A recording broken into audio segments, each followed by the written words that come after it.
கர்த்தர் சொன்னா சொல்லணும், கர்த்தர் சொல்லாவிட்டால் சொல்லக்கூடாது. அப்ப எது கர்த்தர் பேசுவது, எது நம்முடைய சுயத்திலிருந்து வருவது என்பதை டிசன் பண்ண தெரிஞ்சிருக்கணும் நமக்கு.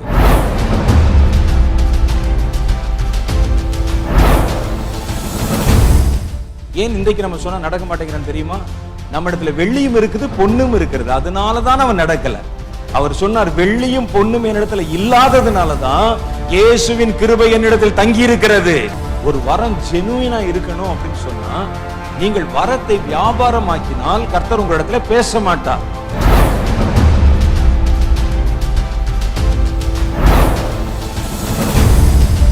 கடைசி கால ஊழியங்கள் ஏற்கனவே சொன்னோம். கடைசி கால ஊழியம்.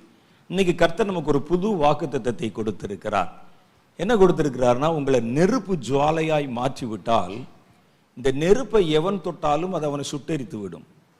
இந்த நெருப்பு எவனை போய் தொடுமோ அது அவனை சுட்டெரித்து விடும், பற்றி எறியும். நீங்க நெருப்பாவே தான் இருப்பீங்க. உங்களை தொட விரும்புகிறவன் தான் அவன் அங்கே பாதிக்கப்பட்டு போயிடுவான். ஒரு தீ பக்கத்தில் எது வந்தாலும் அதுவும் தீயா மாறிடும். அதுதானே உண்மை. ஒரு இரும்பை கொண்டு போய் தீக்குள்ள போட்டா கூட இரும்பு அப்படியே நெருப்பு ஜுவாலை மாதிரி, நெருப்பு குழம்பு மாதிரி மாறிடும். தீயினுடைய குணாதிசயம் அதுதான். நீங்க மாற மாட்டீங்க, உங்களை தொட வருகிறவன் மாறி விடுவான். என் வாழ்க்கையில் ஒரு சம்பவம் நடைபெற்றது. எங்க கூட ஒரு பாஸ்டர் ஒருத்தர் இருந்தார், ஜெபமாலை அப்படின்னு பேர். அவர் எனக்கு விட நல்ல வயசு பெரியவர். இப்போ இல்லை, இறந்து போய்விட்டார். அவருடைய மருமகன் இயேசுவிக்கிறார் ஊழியத்தில் இருக்கிறாங்க. அவர் ரொம்ப வருஷத்துக்கு முன்னால 1990களில் 1984, 85 ஆகிய நேரங்களில் நாங்கள் எங்கள் பகுதியில் கர்த்தருடைய ஊழியத்தை செய்தோம். நிறைய ரோமன் கேத்தலிக் பீப்புள் ரட்சிக்கப்படுவாங்க. இந்த ஜெபமாலை என்கிறவர் ஒரு குறிப்பிட்ட பகுதியில், ராமநாதபுரத்தில் ஒரு குறிப்பிட்ட பகுதியில் ஒரு கேத்தலிக் சர்ச் ஒன்று இருக்குது. அந்த சர்ச்சை இவருடைய கண்ட்ரோலில் தான் வச்சு பார்த்துக்குருவார். அங்கே வருகிற ஜனங்கள் எல்லாம் அவர்களுக்கு சப்பரம் வைப்பது, தூக்குவது, என்னமோ திருவிழா நடத்துவது எல்லாமே இவர் தான் பண்ணுவார். அது சபைக்கு பொறுப்பாளர் மாதிரி இருப்பார். அப்போ அந்த நேரத்தில் ராமநாதபுரத்தில் நான் ரட்சிக்கப்பட்டிருந்த போது, என் பேர் வின்சென்ட்னு வேறு இருக்குதா, நிறைய பேர் கேத்தலிக் என்று நினைத்துக் கொள்வார்கள். பல இடத்துல கேத்தலிக் சர்ச்சில் என்னை கொண்டு போய் நான் பேசுவேன். பல பேர் அந்த கத்தோலிக்க சபையில் இருக்க நிறைய பேர் வர ஆரம்பிச்சிட்டாங்க. இது அந்த இடத்துல சில ஃபாதர்ஸ் அதை ஏற்றுக்கொள்வார்கள், சில ஃபாதர்ஸ் ரொம்ப எதிர்ப்பாங்க. நான் வந்த காலகட்டத்தில் எல்லாம் சிஎஸ்ஐ சபையில் கூட அல்லேலியான்னு சொல்லக்கூடாதுன்னு சொல்லுவாங்க. சில இடத்துல கூட்டத்தை கூப்பிட்டா, இந்த பிரசங்கியார் அல்லேலியா சொல்லுவாங்களோ அப்படின்னு கேட்பாங்க. அல்லேலியா சொன்னால் உள்ளேயே ஏற்ற மாட்டாங்க அந்த நாட்களில். அப்படிப்பட்ட ஒரு காலகட்டம். அந்த நேரத்தில் கேத்தலிக் சபையிலேருந்து நிறைய பேர் நாங்கள் நடத்துகிற ஜெபத்துக்கு வர ஆரம்பித்தாங்க. அப்போ உள்ளே என்ன நடந்தது என்று எனக்கு தெரியாது. பின்னால் இந்த பிரதர் சொல்லி தான் எனக்கு தெரியும். அவர் என்ன செய்தார் அப்படின்னா, அவரை அழைச்சி பேசியிருக்கிறாங்க. இவங்க ஒவ்வொரு இடத்துல இப்படி சுவிசேஷம் அறிவிக்கிறாங்க. இந்த டீமு அவங்க அங்கங்கே வர்றாங்க. கேத்தலிக் பீப்புள் நிறைய பேர் போகிறாங்க. நீங்கள் போய் என்ன செய்யணும், அவங்க நடுவில் அவரை பேச விடாத அளவுக்கு கேள்வி கேட்டு மடக்கி, எல்லாருக்கும் முன்னால் அவமானப்படுத்தி, தகராறு மாதிரி இழுத்து, சண்டை இழுத்து, அந்த ஜெப கூட்டத்தில் ஏதாவது ஒரு கலகத்தை உண்டு பண்ணிடணும்னு சொல்லியிருக்கிறாங்க. இவர் என்ன செய்தார், எனக்கு அது பிறதான் தெரியும். நாங்கள் ஒரு இடத்துல ஒரு கிராம ஊழியத்துக்கு போவதற்கு புறப்பட்டு கொண்டிருக்கிறோம். ஒரு சின்ன வேனு, அந்த காலத்தில் உட்கார்ந்து போகிற சீட்டர் வேன் கூட கிடைக்கல எங்களுக்கு. எங்கள் பிரதர் ஒருத்தர் காய்கறி கொண்டு போகிறதுக்கு ஒரு வேன் வச்சுருப்பாங்க, ஒரு டெம்போ வேனு. அந்த வேன் தான், அதில் பின்னால் தான் எல்லோரும் ஏறி உட்காரணும். நாங்கள் நடத்துகிற சின்ன சின்ன கிராம ஊழிய கூட்டங்கள் நடத்துவதற்கு போகணும்னு சொன்னால் அதுக்கு 2 பெஞ்சு கொண்டு போவோம், ஒரு மைக்கு கொண்டு போவோம், 2 பெட்ரமாக்ஸ் லைட்டு கொண்டு போவோம். இதெல்லாம் கொண்டு போய் 2 பெஞ்சை போட்டு மேடை மாதிரி ஏறினேன்னு ஒரு மைக்கை வச்சு பேசி, ஒரு சின்ன, நான் சொல்லுகிற மைக் என்றால் அது ஒரு பெட்டி மாதிரி இருக்கும். அந்த காலத்தில் விளம்பரத்துக்கெல்லாம் வச்சுட்டு தெருவில் நின்று பேசுவாங்க, விக்ஸ் வாங்குங்க, அது வாங்கு, இது வாங்குன்னு பேசுவாங்க. அது மாதிரி ஒரு பெட்டி இருக்கும். அதுக்கு சவுண்ட் பாக்ஸ்ன்னு அது பேர். அதை வச்சுட்டு அதில் தான் பேசுவோம். இதெல்லாம் ஏற்றி போட்டு எங்கள் டீம் கொஞ்சம் பேர், எங்களுடைய குழந்தைகள் முதற்கொண்டு கொஞ்சம் பேர் எல்லாரும் போயிட்டு இருக்கும்போது இவர் திடீர்னு நடுவில் வந்துட்டார். சொன்னார், பிரதர் நானும் உங்கள் கூட ஊழியத்துக்கு வர்றேன் அப்படின்னார். அவருடைய நோக்கம் என்னன்னா, எங்களை அவமானப்படுத்தணும், எப்படியாவது தகராறு இழுக்கணும், நான் டென்ஷனாகவே சண்டை போடணும், இதுதான் அவருடைய நோக்கம் அப்படின்னா. அப்போ உள்ளே ஏறிட்டார். உள்ளே ஏறிட்டு விதண்டாவாதமான கேள்விகளாக கேட்குறாரு என்கிட்ட. அப்போ எந்த சபை என்ன, அந்த சபை என்ன அப்படின்னு கேட்டார். பல கேள்விகள் கேட்டார். அதெல்லாம் நம்ம சொல்லக்கூடாது. அந்த மாதிரி பல காரியங்களை வச்சு கேட்டார். அப்போ கேத்தலிக் சபை தானே ஒரு தாய் சபை, நீங்கள் எல்லாம் அதிலிருந்து பிரிந்து போனவர்கள் தானே அப்படின்னு கேட்டார். நான் சொன்னேன், ஆர்சி சபைனா என்ன பிரதர் அப்படின்னு கேட்டேன். அப்போ அவர் சொன்னார், ஆர்சி சபைனா ரோமன் கேத்தலிக் அர்த்தம்னு சொன்னார். நான் சொன்னேன், பைபிளில் சபை எருசலேமில் ஆரம்பிக்கப்பட்டதுன்னு போட்டிருக்கு. ஆனால் நீங்கள் ரோமன்னு சொல்கிறீங்க, அப்போ ரோமில் இருக்கிற சபையை சொல்கிறீங்க. அப்போ எருசலேமில் ஆரம்பிக்கப்பட்டதான தாய் சபை, அதிலிருந்து பிரிந்து போனதானே அப்போ ரோமன் சபை, அப்போ தாய் சபை எதுன்னு கேட்டேன். கொஞ்ச நேரம் யோசித்தார். கொஞ்ச நேரம் இப்படி கேள்வி கேட்டுக்கொண்டே இருந்தார். அப்புறம் ஒன்றுமே பேசலை. நாங்கள் போக வேண்டிய இடத்துக்கு இந்த கிராமத்துக்கு போனோம். அவர் கேட்டதுக்கெல்லாம் பதில் சொன்னேன். நாங்கள் அந்த கிராமத்துக்கு போனோம், கீழே இறங்கினோம். அவரே பெஞ்செல்லாம் எடுத்து போட்டார், மைக் எடுத்து வச்சார். அவர் தன்னுடைய சாட்சியில் சொல்லும்போது சொல்லுவார், நான் பிரதர்கிட்ட வந்து சண்டை போடணும், அவரை டென்ஷன் ஆக்கணும், அவரை வந்து பேச வைக்கணும், ஏதாவது ஒரு கலவரம் பண்ணணும், ஜனங்கள் நடுவில் அவரை அவமானப்படுத்தணும்னு சொல்லித்தான் சிலர் என்னை அனுப்பி வச்சிருந்தாங்க. நான் அதுக்கு தான் போனேன். ஆனால் அவர் பேசின பேச்சை கேட்டு அவர் பின்னால் போக ஆரம்பித்தேன். இப்போ வரைக்கும் 30 வருஷமா பின்னால் போய்கொண்டே இருக்கிறேன் அப்படின்னு சொன்னார். என் கூடவே இருப்பார். அப்புறம் அவர் மரணம் வரைக்கும், அவர் மரித்து போய்விட்டார், சபையெல்லாம் வச்சு நடத்தினார். அவர் கடைசி வரைக்கும் கூடவே இருந்தார். அதுதான், நீங்கள் நெருப்பாக இருந்தால் உங்களை ஒருத்தன் தொட்டா அவனு நெருப்பா மாறிடுவான். அவர் யாரும் உங்களை இழுக்க முடியாது. அதான் கர்த்தர் நமக்கு தருகிற வாக்கு தத்தம். அதனால ஒவ்வொரு காரியத்திலும் இனி நாம் செய்கிற ஊழியங்கள் எல்லாம் ஷார்ப்பா செய்யணும். வித்தியாசமான ஓட்டம், வித்தியாசமான அழைப்பு, வித்தியாசமான வரங்கள், வித்தியாசமான தாளந்துகள், இவைகளை கர்த்தர் நமக்கு தருகிறார். கர்த்தர் சொல்லுகிற வார்த்தையின்படி வலையை போடணும். அதான் ரொம்ப முக்கியமானது. அப்ப நிறைய காரியம் சொன்னாங்க. எந்த திட்டமும் மாம்சீகமான திட்டங்களால எந்த பயனும் இருக்காது. கடைசி கால தலைமுறையை பார்த்தோம். சுவிசேஷ தலைமுறை, ஜெபிக்கும் தலைமுறை, பிசாசுகளை துரத்துவதற்காக அந்த யுத்தம் செய்கிற தலைமுறை, தீர்க்க தரிசன தலைமுறை, பலவான்கள் தலைமுறை, ஆறுதல் செய்வோர் தலைமுறை என்று எல்லா தலைமுறை, எல்லா விதமான ஊழியங்கள் பற்றி நம்ம பேசினோம். இந்த ஊழியங்கள் எல்லாவற்றுக்கும் அடிப்படையாக நமக்கு இருக்க வேண்டியது கர்த்தருக்கும் நமக்கும் இடையில் இருக்கக்கூடிய ஒரு தொடர்பு. ஆண்டவர் பேசுறதை நம்ம கேட்டா தான் எந்த ஊழியத்தையும் அவர் விருப்பத்தின்படி நம்ம செய்ய முடியும். நேற்றைய தினத்தில் நம் நடுவில் சாட்சியா சொல்லும்போது சொன்னாங்க, கர்த்தர் என்கிட்ட பேசினாரு, நீங்க இந்த இடத்துல போய் ஜெபம் பண்ணுங்க அப்படின்னு கர்த்தர் சொன்னாரு, இந்த இடத்துல இந்த காரியத்தை செய்யுங்க, அடுத்து நான் உங்களுக்கு என்ன தருவேன், என்ன கொடுப்பேன் என்பதெல்லாம் கர்த்தர் சொன்னார் சொன்னார் சொன்னார் என்பதை நம்ம கேட்கிறோம்.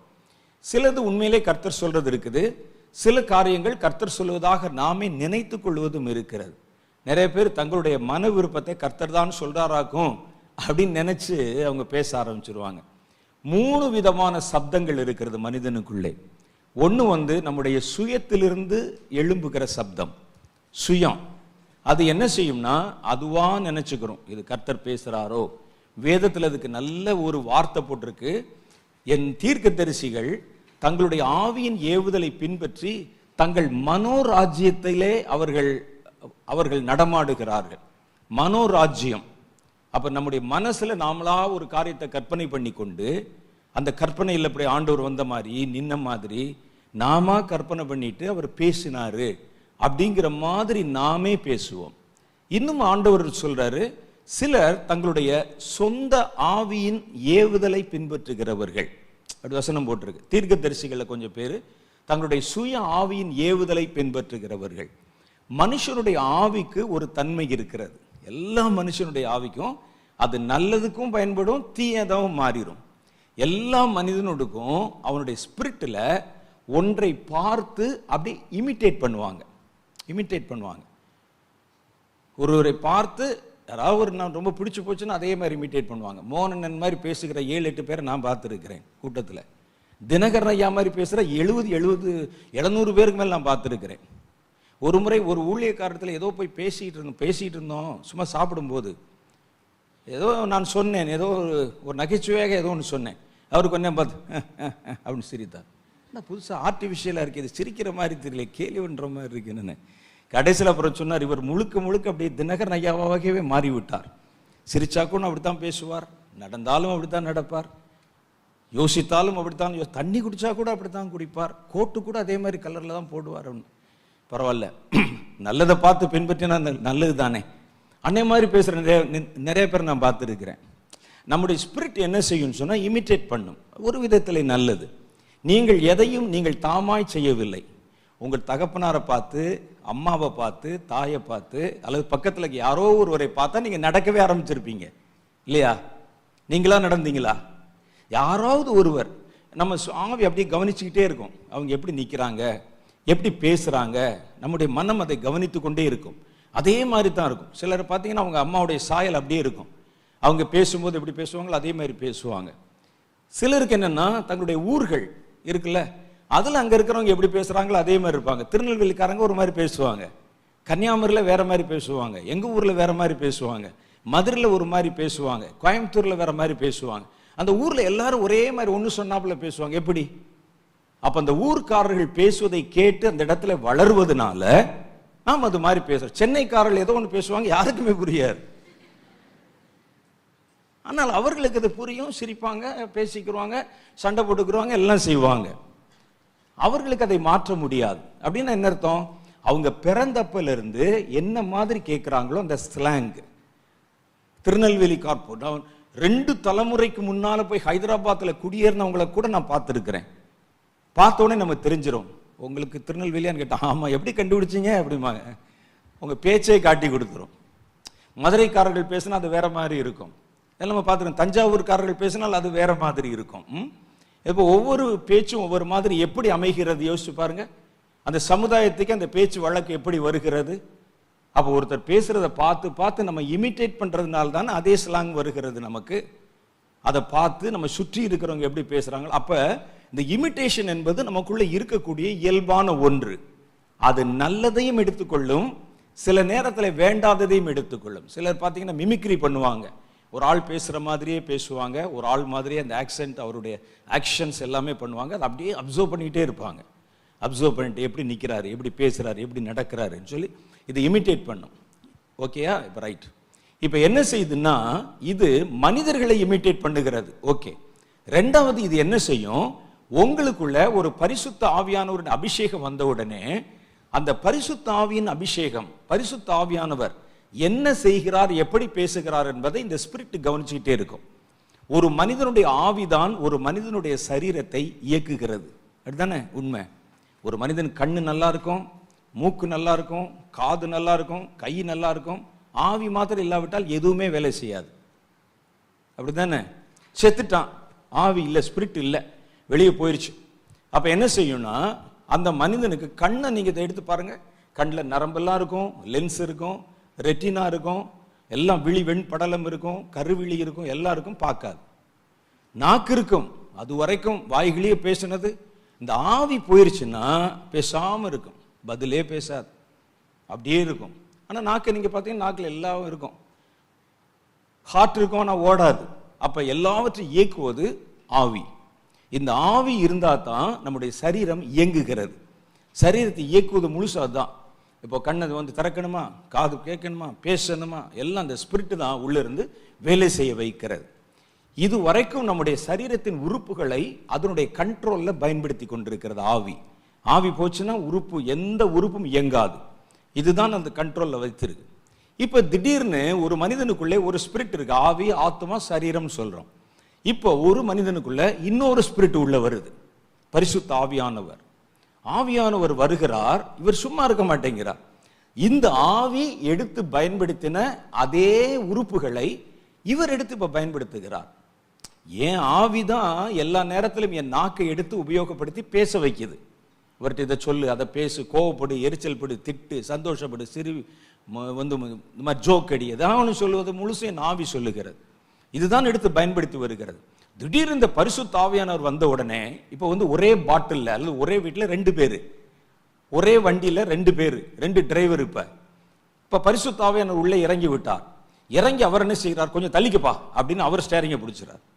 பிடிச்சோடனே நாக்கு புது வார்த்தைகளை பேசுகிறது, புது பாஷைகளை பேசுகிறது, வேற மாதிரி நடக்கிறது. இப்போ திடீர்னு அவங்க சுத்துறாங்க, திடீர்னு அப்படி உடம்பெல்லாம் பரவசமாகுது, குதிக்கிறாங்க.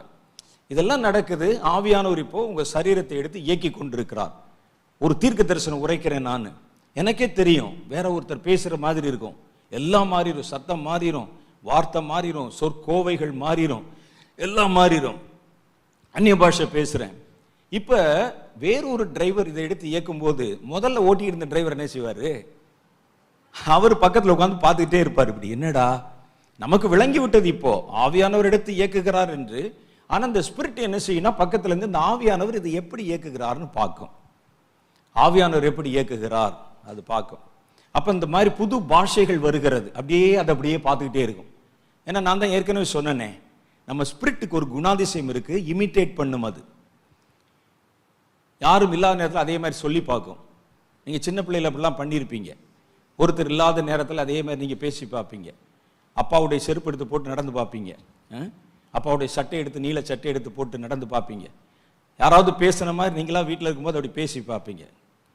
அதே மாதிரி இந்த ஸ்பிரிட் என்ன செய்யும்னா, ஆவியானவர் உள்ளே இருக்கும்போது பேசுகிறார் இல்லையா, அதெல்லாம் கவனிச்சுட்டே இருந்த உடனே இதனுடைய இயல்பே அப்படி அதுவா பேச ஆரம்பிக்கும், அந்நிய பாஷை மாறி. சில ஆளுக்கு அப்படிதான், எதுக்கு எடுத்தாலும் அந்நிய பாஷை பேசி கொண்டிருப்பாங்க. ஆவியானவருடைய நிறைவு இருக்கோ இல்லையா அப்படி பேசி அதை அப்படி பழக்கமாக்கிடுவாங்க. அது ஆபத்தானது. அதை அப்படி பழக்கமாக்கிட்டு பேசுவாங்க. ஒரு இடத்துல கேட்டாங்க, பொண்ணு ரட்சிக்கப்பட்ட பொண்ணாங்கன்னு. அது ஏன் கேட்குறீங்க? எங்கள் வீட்டில் அவங்க அம்மாவும் மகளும் அந்நிய பாஷைகள்லாம் அங்கே பேசிக்கிறாங்கன்னு சொன்னார்.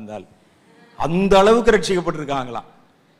காஃபி வேணுமா, இவர் அந்நிய பாஷையில் கேட்குமா அந்த அம்மா, இல்லை டீ கொடுமான்னு சொல்லி அந்த மகன் வந்து அந்நிய பாஷையில் பதில் சொல்லுமா. இதுக்கு அந்நிய பாஷை.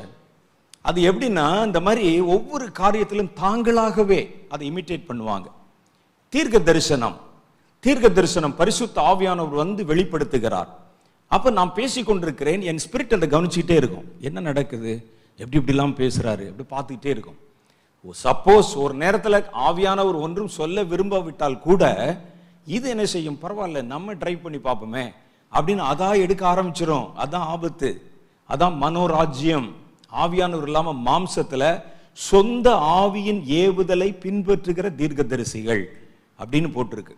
அப்ப நமக்குள்ள ஒரு ஸ்பிரிட் இருக்கு. இந்த ஸ்பிரிட்டை நம்ம கண்ட்ரோல் பண்ண தெரிந்து விட்டால், கர்த்தர் சொன்னா சொல்லணும், கர்த்தர் சொல்லாவிட்டால் சொல்லக்கூடாது. அப்ப எது கர்த்தர் பேசுவது, எது நம்முடைய சுயத்திலிருந்து வருவது என்பதை டிசன் பண்ண தெரிஞ்சிருக்கணும் நமக்கு. இது கர்த்தர் பேசின வார்த்தை, இது கர்த்தர் சொன்ன வார்த்தை என்று பேச தெரியணும். இன்னும் சிலருக்கு பார்த்தீங்கன்னா ஒருவர் சொல்வதை பார்த்து அப்படியே காப்பி கேட்டுன்னு சொல்றோம்ல, அது மாதிரி காப்பி அடிச்சிருவாங்க. அது இயற்கையிலே சிலருக்கு இருக்கும். ஒரு ஆள் வாமிட் பண்ணா 10 பேர் வாமிட் எடுப்போம், பார்த்துருக்கீங்களா? எங்கேயாவது தூரத்தில் ஒரு வீட்டில் ஒருத்தர் ஓன்னு வாமிட் கிடைச்சா தான் இங்கே இவனுக்கு வாமிட் வரும். ஒருவர் கண் கலங்கினால் இவருக்கு கண்ணெல்லாம் கலங்கிடும். அது பார்த்த உடனே நமக்கு அதே மாதிரி இருக்கும். அது மாதிரி என்ன செய்வாங்கன்னா, ஒருவர் ஒரு வார்த்தையை தீர்க்க தரிசனம் சொல்லிட்டா மற்றவர்களுக்கு மைண்ட் பிளாக் ஆயிரும். மற்ற தீர்க்கதரிசி ஒரே மாதிரி ஆமா ஆமா ஆமான்னு சொல்லிடுவாங்க. வேதத்தில் நம்ம அப்படி படிச்சிருக்கிறோம். மிகாயா என்ற தீர்க்கதரிசியின் காலத்துல இருந்த எல்லா தீர்க்கதரிசியின் வாக்குகளும் ஏக வாக்கா இருந்ததாம். ஒவ்வொருத்தரும் ஒவ்வொரு மாதிரி சொல்ல ஆரம்பிச்சாங்க. அப்ப யோசபாத்தும் இஸ்ரவேலின் ராஜாவும் 2 பேரும் சேர்ந்து நாங்க யுத்தத்துக்கு போகலாமான்னு கேட்கிறாங்க. எல்லாரும் சொல்றாங்க ஒரே மாதிரி, நீங்க போங்க ராஜா, போனீங்கன்னா நீங்க ஜெயம் பெறுவீர்கள், அது நடக்கும் இது நடக்கும் அப்படின்னு சொன்னாங்க. இன்னும் சிலர் வந்து ஒரு படி மேலே போய், நம்ம அமெரிக்காவில் பார்த்தோமே இப்போ, அது மாதிரி ஒரு படி மேலே போய் இரும்புல ஒரு கொம்பு செய்து ஒரு ஆள் அங்கிருந்து வேமா ஓடி வந்து பக்கத்தில் இருந்தவனை முட்டி, இது மாதிரி நீர் உம்முடைய எதிரிகளை முட்டி விடுவீர், முட்டி அவர்களை கிழித்து விடுவீர்னு சொல்லி தீர்க்க தரிசனம் சொன்னான். எல்லாம் கேட்டு முடிச்சோன்னா யோசபாத்துக்கு ஒரு சந்தேகம், இவ்வளவுதான் தீர்க்க தரிசி இருக்கானா வேற யார் இருக்கானான்னு. ஒரே ஒரு ஆள் இருக்கான், அவன் எப்பவும் நமக்கு எதிராகவே தீர்க்க தரிசனம் சொல்லுவான். ராஜா எதுக்கு அவனையும் கூப்பிடியா அப்படின்னு.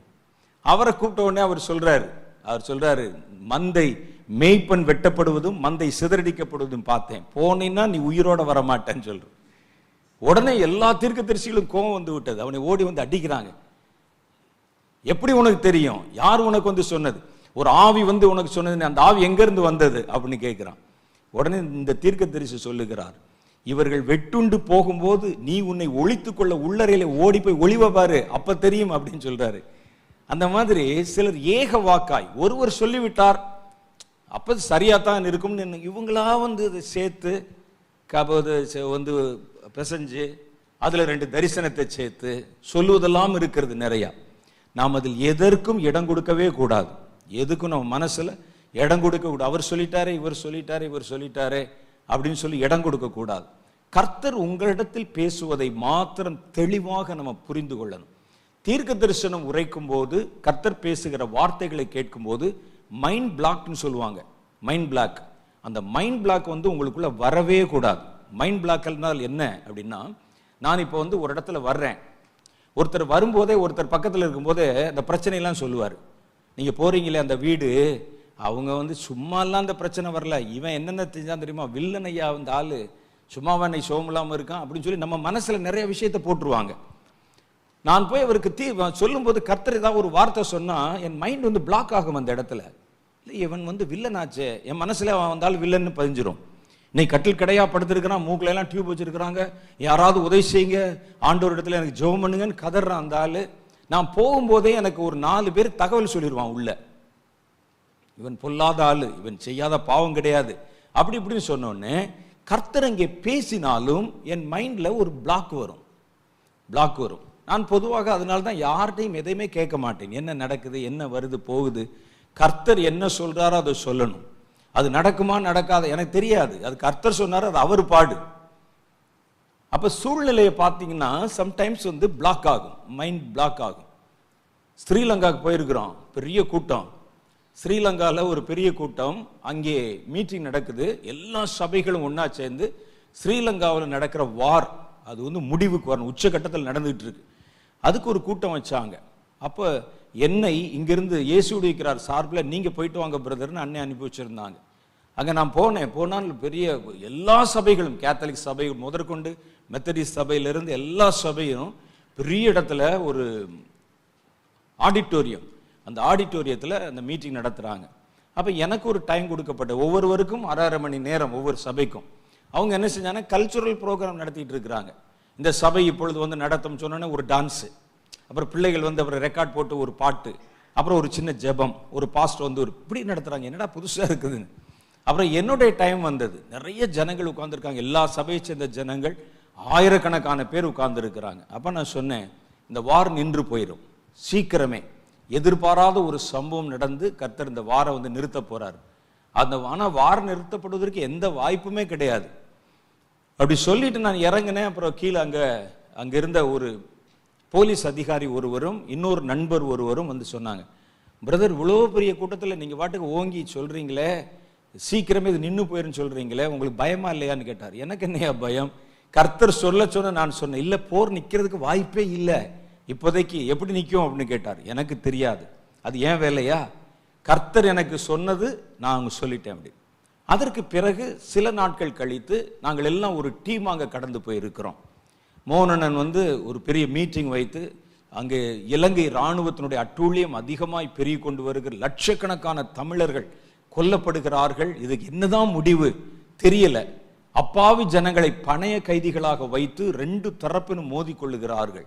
ஜனங்கள் முன்னாலே பின்னாலே ஓட முடியாம அவர்கள் வந்து வழிமறிக்கப்பட்டு ஒரு ஆற்றங்கரையில் எல்லாம் கொல்லப்படுறாங்க, ஒரு கடல் ஓரத்தில் கொல்லப்படுகிறார்கள். அவர்கள் தங்குவதற்கு கூட இடம் இல்லை. 10,000 பேர் இருக்க இடத்துல 1,50,000 பேரை அடைச்சு வச்சு ராத்திரி மிருகத்தை வேட்டையாடுவதை போல வேட்டையாடி இதெல்லாம் நடக்குது, இப்படியே போய்கொண்டிருக்கிறது. அப்ப கர்த்தர் எனக்கு ஒரு காரியம் சொன்னாரு, இலங்கைக்காக எல்லா தேசத்துக்காரங்களும் ஜெபம் பண்றாங்க. ஆண்டவர் சொல்றாரு பாருங்க எப்படி சொல்றாரு, இலங்கைக்காக எல்லா தேசத்தாரும் ஜெபம் பண்றாங்க, ஆனா இலங்கையில் இருக்கிறவர்கள் இதுவரைக்கும் ஜெபம் பண்ணவே இல்லை. ஏன்னா அவங்க துரத்தப்படுறதுனால ஓடிட்டு இருக்கிறாங்க. சிலருக்கு இதில் நம்பிக்கையற்று போய்விட்டார்கள். இலங்கையிலிருந்து யாரும் ஜெபம் பண்ணல, இந்தியர்கள் ஜெபம் பண்றாங்க, இலங்கையிலிருந்து புலம்பெயர்ந்த யாரோ ஜெபம் பண்றாங்க, ஆனால் இவர்கள் இதற்காக ஜெபம் பண்ணல. கர்த்தர் என்கிட்ட தெளிவா பேசுறார், இதுதான் கர்த்தர் பேசுவது. அண்ணன்ட்ட பேசுறார், பேசி கர்த்தர் சொல்றார் என்ன செய்யணும், ஒரு திட்டம் என்ன செய்யணும், என்ன செய்தால் அது சரி வரும். ஒரு தீர்க்க தரிசனத்தினுடைய வகைகள் எப்படி வெளிப்படுத்து பாருங்க, அதுவும் தீர்க்க தரிசனம் தான். கர்த்தர் திடீர்னு ஒரு நாள் மத்தியானம் எனக்கு ஃபோன் பண்றாங்க, கர்த்தர் பேசி அதை என்ன செய்ய வேண்டும், எப்படி நடத்தணும் அப்படின்னு சொல்றார். சிங்களர்களை கூப்பிடு, அதே மாதிரி அந்த ஸ்ரீலங்காவில் இருக்கிற தமிழர்களையும் கூப்பிட்டு ஒரே இடத்துல மீட்டிங் வைங்க, அவர்களை ஒப்புரவாக சொல்லுங்கள், அப்பொழுது இந்த தேசத்தில் இருக்கிற பதட்டம் நின்று போகும். எனக்கு தெரிஞ்சு 40 வருஷமா, நான் சின்ன வயசுல ஸ்கூல்ல படிக்கிற காலத்துல இருந்து எங்க ஊருக்கு பக்கத்துல இருக்குது ஸ்ரீலங்கா. ராமேஸ்வரம் தீவுல இருந்து 18 கிலோமீட்டர் போனீங்கன்னா நீந்தியே போயிடலாம் ஸ்ரீலங்கா, ராமநாதபுரத்திலிருந்து பக்கம். அப்ப எங்களுக்கு ஸ்ரீலங்கா பத்தி நிறைய சம்பவங்கள் கதைகள் தெரியும். அங்கிருந்து இலங்கையிலிருந்து அகதிகளாக புலம்பெயர்ந்தவர்கள் கப்பல்ல, அப்ப சிதம்பரம் என்ற ஒரு கப்பல் ஓடிக்கொண்டிருந்தது, அந்த கப்பல்ல வந்து இறங்குவாங்க, அவர்களை கொண்டு வந்து முகாமிலை தங்க வைக்கிற அதிகாரியாக என் தகப்பனார் பணி செய்தார். மண்டபம் கேம்ப் முழுசும் எங்கள் அப்பாவுடைய கண்ட்ரோலில் இருக்கும். அதில் முழுசும் பார்த்தீங்கன்னா ஒவ்வொரு வெள்ளிக்கிழமை ஒவ்வொரு திங்கக்கிழமை அகதிகள் கப்பலில் வந்து இறங்குவாங்க. அந்த கப்பல் வரும்பொழுது அவர்கள் எல்லாம் உள்ளே கொண்டு வந்து அவர்களுக்கு வீடெல்லாம் கொடுத்து அலாட் பண்ணி உள்ளே வைக்கணும். அப்போ இந்த மண்டப முகாமில் நாங்கள் ஒரு 3 குடும்பம் மாத்திரம்தான் இந்தியாவை சேர்ந்த குடும்பம். அதுக்குள்ளே மற்றவங்களாம் யாரும் உள்ளே வர முடியாது. என்னுடைய தகப்பனார் தான் அதற்கு அதிகாரியாக இருந்தார். அவங்களெல்லாம் கொண்டு வந்து எல்லாரும் அடைச்சு, நான் படித்த ஸ்கூல் அந்த ஸ்கூலு, அங்கே வந்த இந்த ரீபேட்ரியேட்ஸாக வந்த புலம்பெயர்ந்தவர்களாக வந்தவர்கள் அங்கே இருக்கிற ஸ்கூலில் படிப்பாங்க. நான் அவங்களோட தான் படித்தேன். ஒரு 3 வருஷம் அங்கே தான் நான் படித்தேன். எனக்கு இலங்கை தமிழ் நல்லா பேச தெரியும் அப்போது. ஏன்னா அவங்களோட பேசி பேசி பழகி அவங்களோட தான் நம்ம இருந்தோம். அப்போ எனக்கு தெரியும் 40 வருஷமாக முடிவே இல்லாமல் இந்த போர் நடந்து கொண்டிருக்கிறது.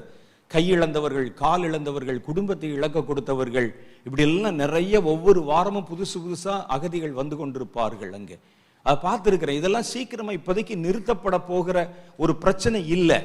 ஏன்னா உலக அளவில் ஐநா சபையில் கூட்டியெல்லாம் பேசியுமே ஒரு முடிவுக்கு வரல, முடிவுக்கு வராத ஒரு பிரச்சனை. அப்போ கர்த்தர் வந்து அண்ணன்ட்ட பேசுகிறார், தெளிவாக பேசுகிறாரு, நீங்கள் இதை செய்யுங்க, நான் இந்த போருக்கு ஒரு முற்றுப்புள்ளி வைப்பேன் அப்படின்னு. அப்போ மத்தியான நேரத்தில், மத்தியானம் 2 மணி, எனக்கு நல்லா ஞாபகம் இருக்கிறது. எனக்கு சரீரத்தில் சுகம் இல்லை. நான் சாப்பிட்ட ஏதோ ஒரு உணவு ஒவ்வாமையாகி அது ஃபுட் பாய்சன் ஆயிடுச்சு. டாக்டர்கிட்ட போய் கேட்டேன், நிற்க முடியல, எனக்கு சாப்பிட முடியல, வாமிட்டாக எடுத்து கொண்டு இருக்கிறேன். கொஞ்சம் நேரம் ஆக ஆக கடைசியில் செவத்தை பிடிச்சி நிற்கிற மாதிரி இருக்கிறேன். அப்போ ஃபோன் பண்ணுறாங்க மத்தியானம் 2 மணிக்கு. சொல்லிட்டு சொல்கிறாங்க, பிரதர், ஆண்டவர் வந்து ஜெபம் பண்ணும்போது எனக்கு ஒரு காரியம் சொன்னார். இலங்கையில் நம்ம இவர்கள் எல்லாம் அழைத்து ஒரு மீட்டிங் நடத்தணும், இத்தனாம் தேதி, ரொம்ப குறுகிய காலத்துக்குள்ளே, 1 வாரத்துக்குள்ளே சொல்கிறாங்க, நம்ம போகணும், கர்த்தர் வந்து உங்களையும் கூட்டு போக சொன்னார் அப்படின்னு. அண்ணன் சொன்ன, அண்ணே நானே நிற்க முடியாது, செவத்தை பிடிச்சி நிற்கிறேன், செவத்தை பிடிச்சி பேசிக்கிட்டு இருக்கிறேன், என்னால் வர முடியாது அப்படின்னு சொன்னேன். ஆண்டவர் இப்படிலாம் ஒரு பிளான் கொடுத்துருக்கிறாரு அப்படின்னு சொன்னாங்க. ஓகே, இருந்தாலும் எனக்கு அந்த நேரத்தில் வர முடியல. அவன் சொன்னாலும் சில காரியங்கள் நமக்கு நம்புவதற்கு கடினமாக இருக்கும். ஏன்னா 40 வருஷம் போருடைய உக்கிரத்தை வந்து பக்கத்தில் பாதிக்கப்பட்டவர்களை தொட்டு பார்த்தவன் நான். அப்படி இவ்வளவு 40 வருஷம் நடக்காத ஒரு காரியம், ஒரு சின்ன ஜெபம் நம்ம போய் பண்ணா நடந்துருமா, ஏதோ நம்ம செய்ய வேண்டிய முயற்சியை சொல்றாங்க போல் இருக்குன்னு நினைச்சேன். அவர் சொன்ன, இல்லைண்ணே எனக்கு ரொம்ப சுகம் இல்லை, 21 நாட்களாகும் குணமாக என்று மருத்துவர்கள் சொல்லியிருக்கிறாங்க, நான் இப்போ மெடிக்கேஷனில் இருக்கிறேன், நான் என்ன செய்யட்டும் அப்படின்னு சொன்னேன். உடனே அண்ணன் சொன்னாங்க, இல்லை பிரதர், சரி இப்போ நாங்கள் போயிட்டு வர்றோம், உங்கள் உடம்பை நீங்கள் பத்திரமா பார்த்துக்குங்க, உங்களுக்கு சேர்த்து ஜெபம் பண்ணிக்கிறோம்னு சொன்னாங்க. சரி நல்லதாக போச்சு, பேசாமல் இருந்துட்டேன். கொஞ்ச நேரம் கழித்து, எப்போவுமே அப்படி பண்ண மாட்டாங்க, கொஞ்ச நேரம் கழித்து ஒரு 1/2 மணி நேரம் கழித்து மறுபடியும் ஃபோன் பண்ணாங்க. பிரதர், நீங்கள் எப்படி இருந்தாலும் சரி, நீங்கள் கண்டிப்பாக வர்றீங்க, கர்த்தர் சொல்லிட்டார், அவனை கூட்டிகிட்டு போக விடாதன். இது என்னடா அது, ஆண்டவர் இங்கேயும் பிள்ளையும் கிள்ளி விட்டு தொட்டிலையும் மாட்டி விட்டு அப்படின்னு. நீங்கள் கண்டிப்பாக வர்றீங்க, உங்களுக்கு டிக்கெட் போட்டாச்சு, நான் மறுபடியும் ஜெபம் பண்ணேன், கர்த்தர் சொன்னார் அவனை கூட்டிகிட்டு போ. நீங்கள் நல்லா இந்த காரியத்தில் ஒரு காரியம் யோசிச்சு பார்க்கணும். ஒரு பிளான் சொன்னார்ல மோனன்ட்ட கர்த்தர், ஏன் அதே கர்த்தர் அங்கே செய்ய போகிற காரியத்தை அவங்க மூலமே சொல்லியிருக்கலாமே, ஏன் அதுக்கு என்ன ஏன் கூட்டி போகணும்? அப்ப தீர்க்க தரிசனமாக இருந்தாலுமே யார் யார் எதை சொல்ல வேண்டும், யார் யாருக்கு எந்தெந்த காரியங்கள் என்று கர்த்தர் அதில் ஒரு வரைமுறை வைத்திருக்கிறார். இதை இவங்க தான் பேசணும். இப்ப பாருங்க, இது செய்யுங்கன்னு சொல்லிட்டா அதற்குண்டான திட்டங்கள் முழுசும் அண்ணன் தான் சொல்லுவாங்க. ஜெபம் பண்ணோடனே கர்த்தர் சொல்லுவாங்க, நான் திட்டம் போட்டேன்னா சொதப்பலாயிரும். கர்த்தருக்கு தெரியும் இவன்ட்ட என்ன பேசுனா இவன் சொல்லுவான், அவங்க கிட்ட என்ன பேசுனா அவங்க சொல்லுவாங்க, இதெல்லாம் தெரியும். அதனால கர்த்தர் என்ன சொன்னார், அவர்களை அழைத்து கொண்டு போ அப்படின்னு. கண்டிப்பா வரணுமா, கண்டிப்பா நீங்க வந்துதான் ஃபோன் வச்சுட்டாங்க. ஏன்னா கர்த்தர் சொல்லிட்டார், அப்புறம் உங்க இஷ்டம். நான் அப்படியே தான் போனேன். எனக்கு நிற்க முடியல, நடக்க முடியல, ரொம்ப கஷ்டத்தோடு என்னுடைய நண்பர்களையும் அழைத்து கொண்டு ரொம்ப கஷ்டத்தோடு போனோம். ஒரு போஸ்ட் ஆஃபீஸினுடைய ஆடிட்டோரிய ஹால் அங்கே வந்து கண்டி என்ற இடத்தில் அங்கே கூட்டம் நடைபெறுகிறது.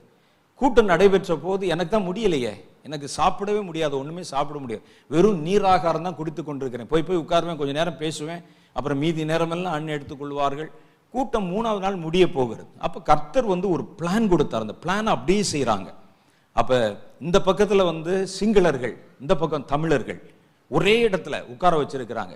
இந்த சிங்களத்தில் இருந்து ரட்சிக்கப்பட்ட கர்த்தருடைய பிள்ளைகள் தமிழர்களிடத்துல வந்து மன்னிப்பு கேட்கணும், அவங்க கையை பிடித்து கொண்டு ஒப்புரவாகணும், உங்க இனத்துக்கு நாங்கள் செய்த துரோகத்தை எங்களுக்கு நீங்க மன்னிச்சிருங்க. அதே மாதிரி தமிழர்கள் சிங்கள அதிகாரிகளுடைய கையை பிடிச்சு அவங்களும் மன்னிப்பு கேட்டு ஒப்புரவாகணும். நாங்களும் உங்கள் நடுவில் கலவரங்கள் செய்து எவ்வளவோ காரியங்களை செஞ்சுட்டோம், எங்களையும் மன்னிச்சிருங்க, கர்த்தர் இந்த காரியம் செய்ய போறார். கூட்டம் முடிய போகுது, 3வது நாள் ஒண்ணுமே நடக்கல. எல்லாம் இப்படி இந்த மாதிரி கர்த்தர் சொன்னதை ஒவ்வொன்றா செய்து கொண்டு போறாங்க. எல்லாம் முடிய போகுது.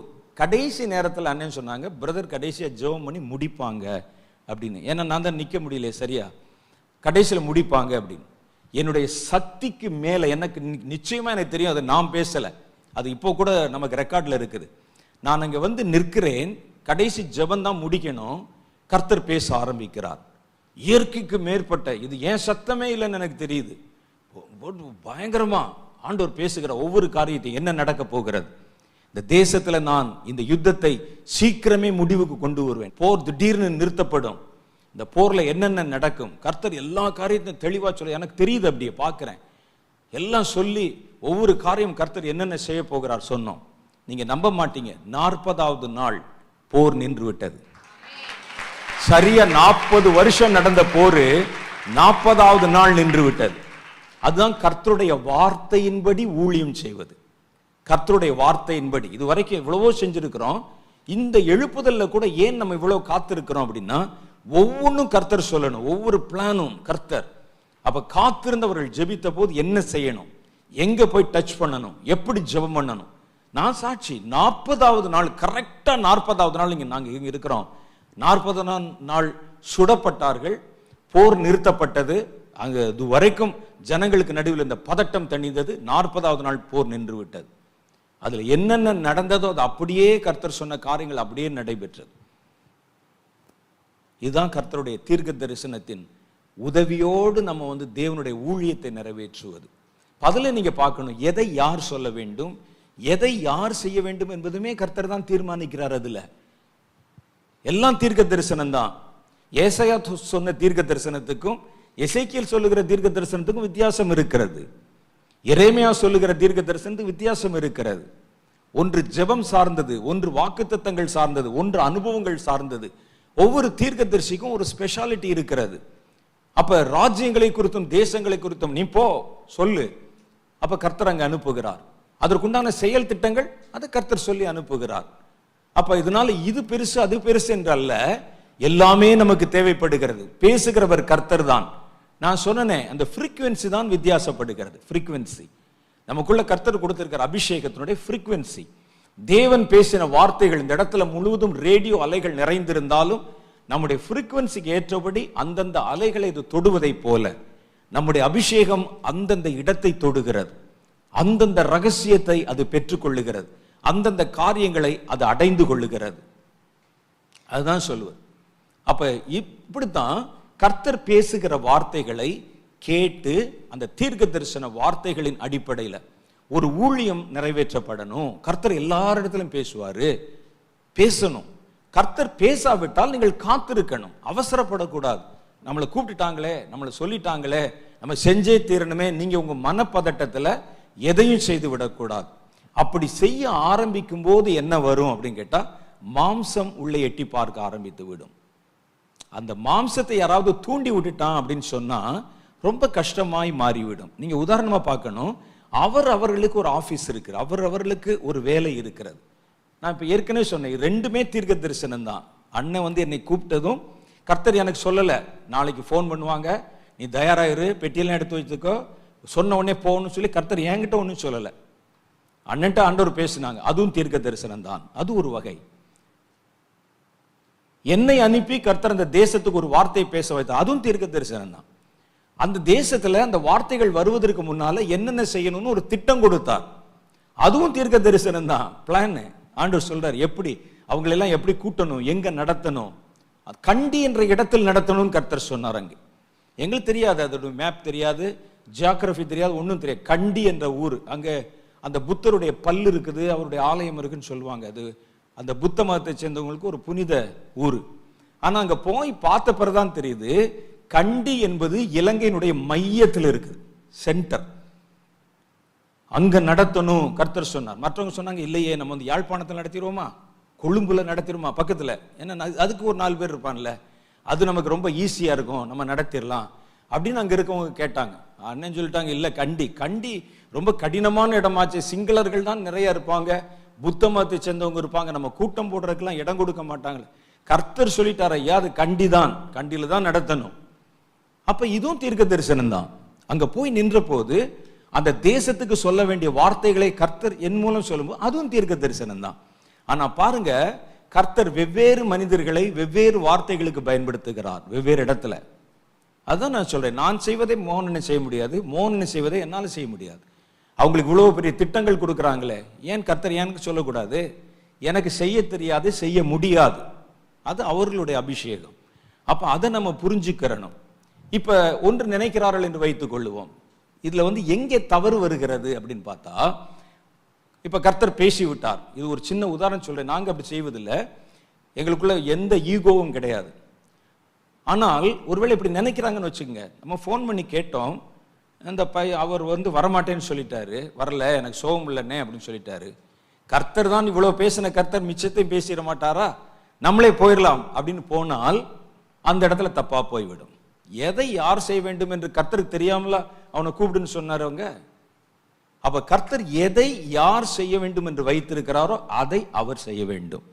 எங்களுக்கு தெரிந்த ஒரு ஊழியக்காரருக்கு பெரிய தரிசனங்களை கர்த்தர் கொடுத்தார்.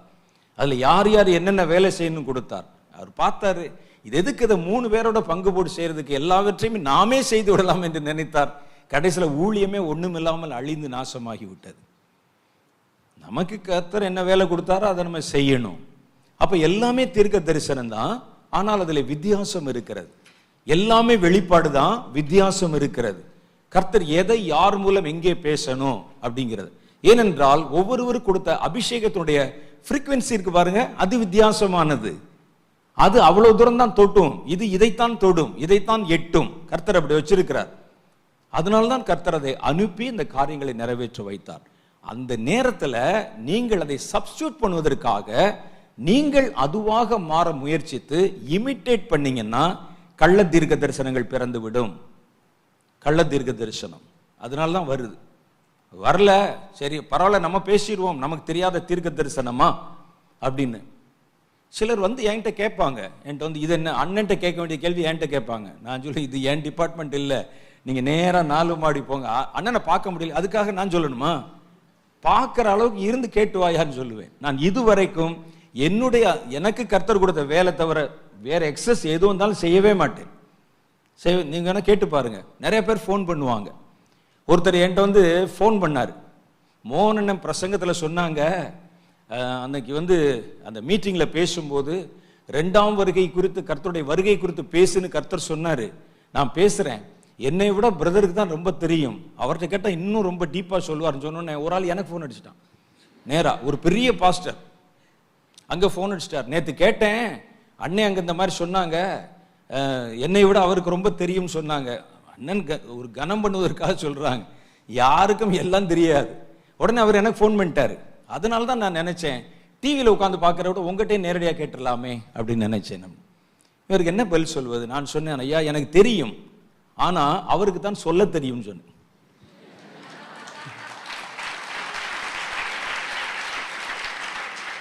உண்மையிலே இதே வார்த்தை தான் சொன்னேன். எனக்கு தெரியும், உண்மைதான், அவங்க சொன்னது உண்மைதான், ஆனால் எனக்கு சொல்ல தெரியாது.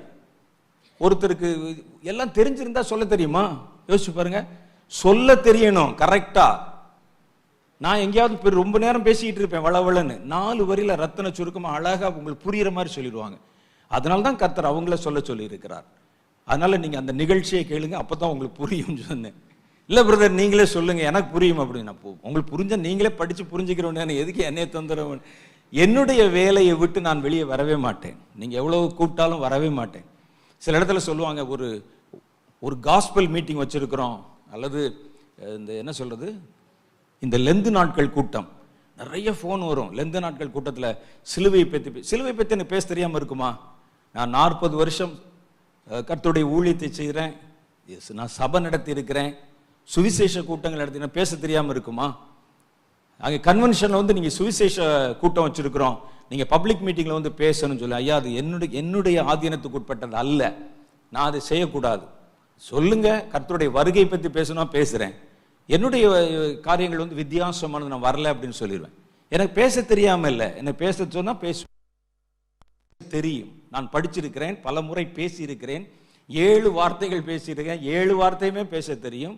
ஆனால் நான் செய்வதில்லை. காரணம், கர்த்தர் என்னை எதற்கென்று வேறு பிரித்தாரோ அந்த வேலையில் நாம் சரியாக இருக்கணும். அதை தாண்டி எதையும் யோசிக்கக்கூடாது என்பது பயப்படுகிறேன். நான் ரொம்ப கவனமாக இருக்கணும், செயல்படணும். எதையாவது போட்டு அப்படி ஆடி கீடி போட்டு ஆடி அந்த பழைய காலத்தில் சொல்லுவாங்க, நந்தவனத்தில் ஒரு ஆண்டி 4-6 மாதமாய் குயவனை வேண்டி கொண்டு வந்தான் ஒரு தோண்டி, அதை கூத்தாடி போட்டு உடை தாண்டி அப்படிமா. நந்தவனத்தில் ஒரு ஆண்டி இருந்து 4-6 மாசமா 10 மாசமா ஒரு குயவனிடத்துல வேண்டி போய் எனக்கு ஒரு பானை செஞ்சு குடியான்னு வேண்டி ஒரு பானை செஞ்சு வாங்கி, பானையை பார்த்தோடனே தலகால் புரியாம ஆடி கடைசியில் கீழே போட்டு உடைச்சிட்டான் அப்படின்னு சொல்லுவாங்க. இது எதை குறிக்கிறதுனா நம்முடைய சரீரத்தை குறிக்கிறது, நம்ம வாழ்க்கையை குறிக்கிறது. 4-6 மாசம்னா 10 மாசம் கஷ்டப்பட்டு ஒரு வாழ்க்கையை வாங்கி, சரீரத்தை வாங்கி, சரீரத்தை எப்படி பயன்படுத்துறதுன்னு தெரியாம டாஸ்மாக்ல போய் குடிக்கிறது, தண்ணி அடிக்கிறது, இப்படிலாம் கூத்தாடி கடைசியில் போட்டு உடைச்சிடுறது சித்தர் பாடல்களில் ஒன்று இது. அது மாதிரி கர்த்தரிடத்தில் நம்ம வாங்கி கொண்ட வரத்தை எவ்வளவு தூரம் கவனமாய் பயன்படுத்த வேண்டும். ரொம்ப பயப்படுகிறேன் நான். ஒரு சின்ன காரியத்தை செய்யக்கூட என்னுடைய வேலை தாண்டி வேற எதை செய்வது ரொம்ப யோசிக்கிறேன். நிறைய ப்ரெஷர் கொடுப்பாங்க. ஏன்னா ஒரு காலத்தில் இதெல்லாம் செஞ்சிருக்கோம்ல, ப்ரெஷர் கொடுப்பாங்க. வாங்க ஒரு 10 நிமிஷம் தானே, தலையை காட்டிட்டு போயிருங்க. எதுக்கு என்னை தலையை காட்டி, நான் விளம்பரம் மாடலா? தலையை மாத்திரம் காட்டிட்டு போயிருங்க, ஏன்னா போட்டோ எடுத்து தரேன், தலையை காட்டிருங்க அப்படின்னு சொல்லணும். அப்ப இதெல்லாம் ப்ரெஷர் பண்ணுவாங்க. நான் என்னுடைய வேலையை விட்டு எங்கும் விலகவே மாட்டேன். இதுதான் நம்ம செய்யணும். அப்படி செய்து விட்டால் நம்முடைய ஓட்டத்திலே நம்ம தெளிவாக ஓட முடியும். இப்ப நல்ல ஓப்பனிங் இருக்கு, எங்க வேணாலும் போகலாம், எங்க வேணாலும் சொல்லலாம். நான் யோசிப்பேன், வாங்க நல்ல தீர்க்க தரிசன கூட்டமே நடத்துங்க. சரி, கர்த்தர் தீர்க்க தரிசனம் சொன்னா நீ என்ன செய்வ? அதை வச்சு கர்த்தர் எங்கே இந்த வார்த்தைகளை சொல்லணும், யாரை வைத்து செய்யணும் வச்சிருக்கிறாரோ அங்க போய் சொன்னாதான் அது நடக்கும். அப்ப இந்த விஷயத்துல நீங்க ரொம்ப கவனமாக இருக்கணும். ரொம்ப உற்சாகத்தினாலே அகலக்கால் வைத்து விடக்கூடாது. மிஞ்சின பெலம் அப்படின்னு வசனம் சொல்லு. மிஞ்சின பெலத்தினாலே முந்தி கொண்டு ஓடக்கூடாது. எல்லாம் தேவனுடைய திட்டத்தின்படி. பாருங்க, அந்த வண்டியில ஏத்தி உடன்படிக்கை பெட்டி கொண்டு வர்றாங்க. அந்த பெட்டி இப்படி வண்டியில வரும்போது ஒரு கல்லுல ஏறி அந்த பெட்டி விழப்போகுது. அந்த பெட்டி யாரும் தொடக்கூடாது என்பது கர்த்தருடைய வார்த்தை. ஊசா என்ற ஒருவன் திடீர்னு கையை நீட்டி அப்படி பிடிச்சிட்டான். கர்த்தருடைய பெட்டி விழுதான், அவர் தடுக்கிறாராம், பிடிச்சிட்டான். என்ன நடக்கணும்? அப்ரிஷியேட் பண்ணும். இத்தனை ஆசாரியர்கள் இவ்வளவு பேர் நடந்து வர்றாங்க, இந்த ஒரு ஆள் பாரு அந்நியன் வேமா அதை பிடிச்சிட்டானேன்னு பண்ணணும். கர்த்தர் என்ன செய்தார்? கர்த்தர் ஊசாவை அடித்தார். ஊசா அந்த இடத்துல செத்து விழுந்தான். அது நீ தொடக்கூடாது, ஏன் தொட்ட? இதான். அப்ப நமக்கு உற்சாகப்படுத்துவாங்க, ஊக்கப்படுத்துவாங்க. உங்க அழைப்பை விட்டு நீங்கள் மாறவே கூடாது, கவனமா இருக்கணும். உங்களுடைய ஆவி இமிட்டேட் பண்ணும். அப்ப இந்த நேரத்தில் ரொம்ப கவனமா இருக்கணும். தீர்க்க தரிசனம், தேவனுடைய வெளிப்பாடு என்பது வியாபார பொருள் அல்ல. அதுலேயும் ரொம்ப எச்சரிக்கையா இருக்கணும். கர்த்தர் சொன்ன வார்த்தைகளை ஒரு ஆண்டவர் பேசிவிட்டார் என்பதற்காக நமக்கு யாரும் மாலை போட்டு மரியாதை செய்து தூக்கிட மாட்டாங்க. அதை வைத்து நம்மை வெளியே காண்பிப்பதற்காக நம்ம போராடக்கூடாது. கர்த்தர் சொன்னாரு, கர்த்தருடைய வேலை செய்யணும், போயிட்டே இருப்போம் நம்ம, அவ்வளவுதான். ஆண்டவர் எந்த நேரத்தில் எதை பயன்படுத்தணும் பயன்படுத்தும். அப்படி இருந்தால் அந்த வரம் தங்கும் நமக்குள்ள. இல்லாட்டா கொஞ்ச நாள்ல டைலூட் ஆயிரும். அப்படி அந்த மாதிரி அந்த வரங்கள் குறைய ஆரம்பித்து விட்டால் அந்த இடத்தை இட்டு நிரப்புவதற்கு உங்கள் ஆவி தயாரா இருக்கும். கர்த்தர் பேசலன்னு சொன்னா கூட இந்த ஆவி தயாரா இருந்து தானே கர்த்தர் பேசுன மாதிரி பேசிடும். மகனே போ அப்படின்னு சொல்லும். நமக்கு என்ன தெரியும்? யாரு இதுதான் மிமிக்ரி வேற பண்ணுமே. யாரு? உங்க ஓன் ஸ்பிரிட் மிமிக்ரி வேற பண்ணும். மகனே போ, மகனேன்னு சொல்லிச்சு, அது அப்படிதான் சொல்லும். கர்த்தர் சொன்னது பார்த்துட்டே இருந்திருக்குல்ல. மகனே நாளை காலையில புறப்பட்டு போ, உங்களுக்கு வேண்டிய மாதிரிலாம் பேசும் அது. அதனால ரொம்ப கவனமாக இருக்கணும். இது நம்ம எப்படி அறிந்து கொள்வது? கர்த்தருடைய வார்த்தைகள் வெளிப்படாத காலங்கள்ல, கர்த்தருடைய வார்த்தைகள் வெளிப்படல, கர்த்தர் பேசல அப்படின்னா நீங்க பேசவே கூடாது, நிறுத்திடணும், யோசிக்க கூடாது. நீங்களாய் ஒன்றை கிரியேட் பண்ண முயற்சி பண்ண ஆரம்பித்தால், ஒரு நண்பர் என் கூட சதீஷ் பிரதர் இருந்தார். அப்போ ஒரு நண்பர், ஒரு நல்ல ஒரு ஊழியக்காரர், பேர் சொன்னா கண்டுபிடிச்சிருவீங்க நீங்க, உங்களுக்கெல்லாம் தெரிஞ்ச ஒரு ஆளு என்கிட்ட தன்னுடைய அனுபவத்தை சொல்லுகிறார். என்ற அனுபவத்தை சொல்றார். பிரதர், எனக்கு சில நேரத்தில் தரிசனம் மாதிரி வருது, அப்படி எனக்கு அப்படியே காட்சி அளிக்கிறது. நான் அப்படியே படுத்திருக்கிறேன், அப்படியே தரிசனம் மாதிரி தெரியுது. ஒரு குதிரை, வெள்ளை குதிரை வருகிறது, அல்லது அந்த குதிரையில ஒருவன் ஏறி இருக்கிறான், ஒரு பட்டயத்தை பிடித்து கொண்டு அங்கிருந்து வருகிறார். என்னை நோக்கி அந்த குதிரை வருகிறது, வேகமா வருகிறது. உடனே நான் என்ன செய்கிறேன், என் தரிசனத்தில் அந்த குதிரையை லெஃப்ட்ல போ, லெஃப்ட்ல போ, லெஃப்ட்ல போ, லெஃப்ட்ல போன்னு அப்படியே லெஃப்ட்ல கொண்டு வந்து சுத்தி ஓடுன்னு சொல்லி விரட்டி விட்டுறேன். பிரதர், இது எப்படின்னு கேட்டார். இது என்ன புதுசா இருக்கு எனக்கு, நான் கேள்வி தரிசனத்துல வர்ற குதிரையை லெப்ட்ல போ ரைட்ல போன்னு ஓரம் கட்டி விரட்டி விட்டாரா அந்த ஆளு. இப்படித்தான் நான் தரிசனம் பார்க்கிறேன் அப்படின்னு சொன்னார். அப்ப இதெல்லாம் என்னன்னா மாம்சத்துல வரக்கூடிய மனோராஜ்யங்கள். மாம்சத்துல வர நம்ம சில காரியங்களை கற்பனை பண்ணி கொள்வது, இமிட்டேட் பண்ணி கொள்வது. அது வந்து சைக்கியாட்ரிஸ்ட் தான் பார்க்கணும். இதெல்லாம் இந்த மாதிரி கேஸ் எல்லாம் நிறைய இந்த மாதிரி சில ஆட்கள் நிறைய பேர் உள்ள வந்துருவாங்க, ஊழியத்துக்குள்ள வந்துருவாங்க. இவர்கள் தான் என்ன செய்யறதுன்னா, இயேசுநாதர் இப்பதான் வந்தாரு, சாப்பிட்டு போனார். ஒருவர் திடீர்னு காலையில எழுந்திரிச்சு கையை கழுவுறாரு. அந்த அம்மா கேட்குது, இதெல்லாம் நடந்தது உண்மையிலேயே. அவர் வந்து கையை கழுவுறாரு, காலையில் எழுந்திரிச்சோன்னு அப்படி கையை கழுவிட்டு வாயை கொப்பளிக்கிறாரு, கையை கழுவுறாரு. என்னங்க காலையில் கையை கழுவுறீங்களே, என்ன விஷயம் அப்படின்னு கேட்டது. இப்பதான் பரலோகத்தில் இப்பதான் ஜெபத்தை முடிச்சு வர்றேன், அங்க சாப்பிட்டு வந்து இங்க கையை கழுவுறேன். ஏன் அங்க தண்ணி வைக்கலையா? எங்க பரலோகத்துல சாப்பிட்டாராம், வீட்டுல பாத்ரூம்ல வந்து கை கழுவுறாராம். ஏன் சாப்பிட்ற இடத்துல தண்ணி வைக்க வேண்டியதானே? இன்னொரு ஊழியக்காரர் கேட்டிருப்பீங்க நீங்க, சபை ஆராதனை நடத்த போறதுக்கு முன்னால ஞாயிற்றுக்கிழமை அந்த அம்மாள் வந்து பாயாசம் நல்லா செய்வாங்களாம். யாரு? இவருடைய பாஸ்டருடைய மனைவி பாயாசம் செய்வாங்களாம். பாயாசம் செய்து வீட்டில் டைனிங் டேபிளில் வச்சுட்டு போயிருக்கிறாங்க. ஆராதனை முடிஞ்சு சாயந்தரம் மத்தியானம் வந்த பிறகு சாப்பிட்ற நேரத்தில் கணவருக்கு பரிமாறலாம்னு வீட்டுக்கு ஆராதனை முடிஞ்சு வந்து திறந்து பார்த்தா பாயசத்தை காணும். ஒரு சொட்டு கூட இல்லை, பாயசத்தை காணும். என்ன ஆண்டவரே இது, எப்படி வச்சது? ஒரு பூனை குடிச்சிருந்தா கூட மூடியை தட்டி விட்டுருக்குமே, மூடின மாதிரி இருக்கு, பாத்திரம் மாதிரி இருக்கு, பாயசத்தை காணுமே அப்படின்னு சொல்லி உடனே வாங்க ஜெபம் பண்ணணும்னு சொல்லி கை வைத்து இப்படி ஜெபம் பண்றாங்களா. இது உண்மை வேணா, அது வந்து ஒரு யூடியூப்ல இருக்கு வீடியோல.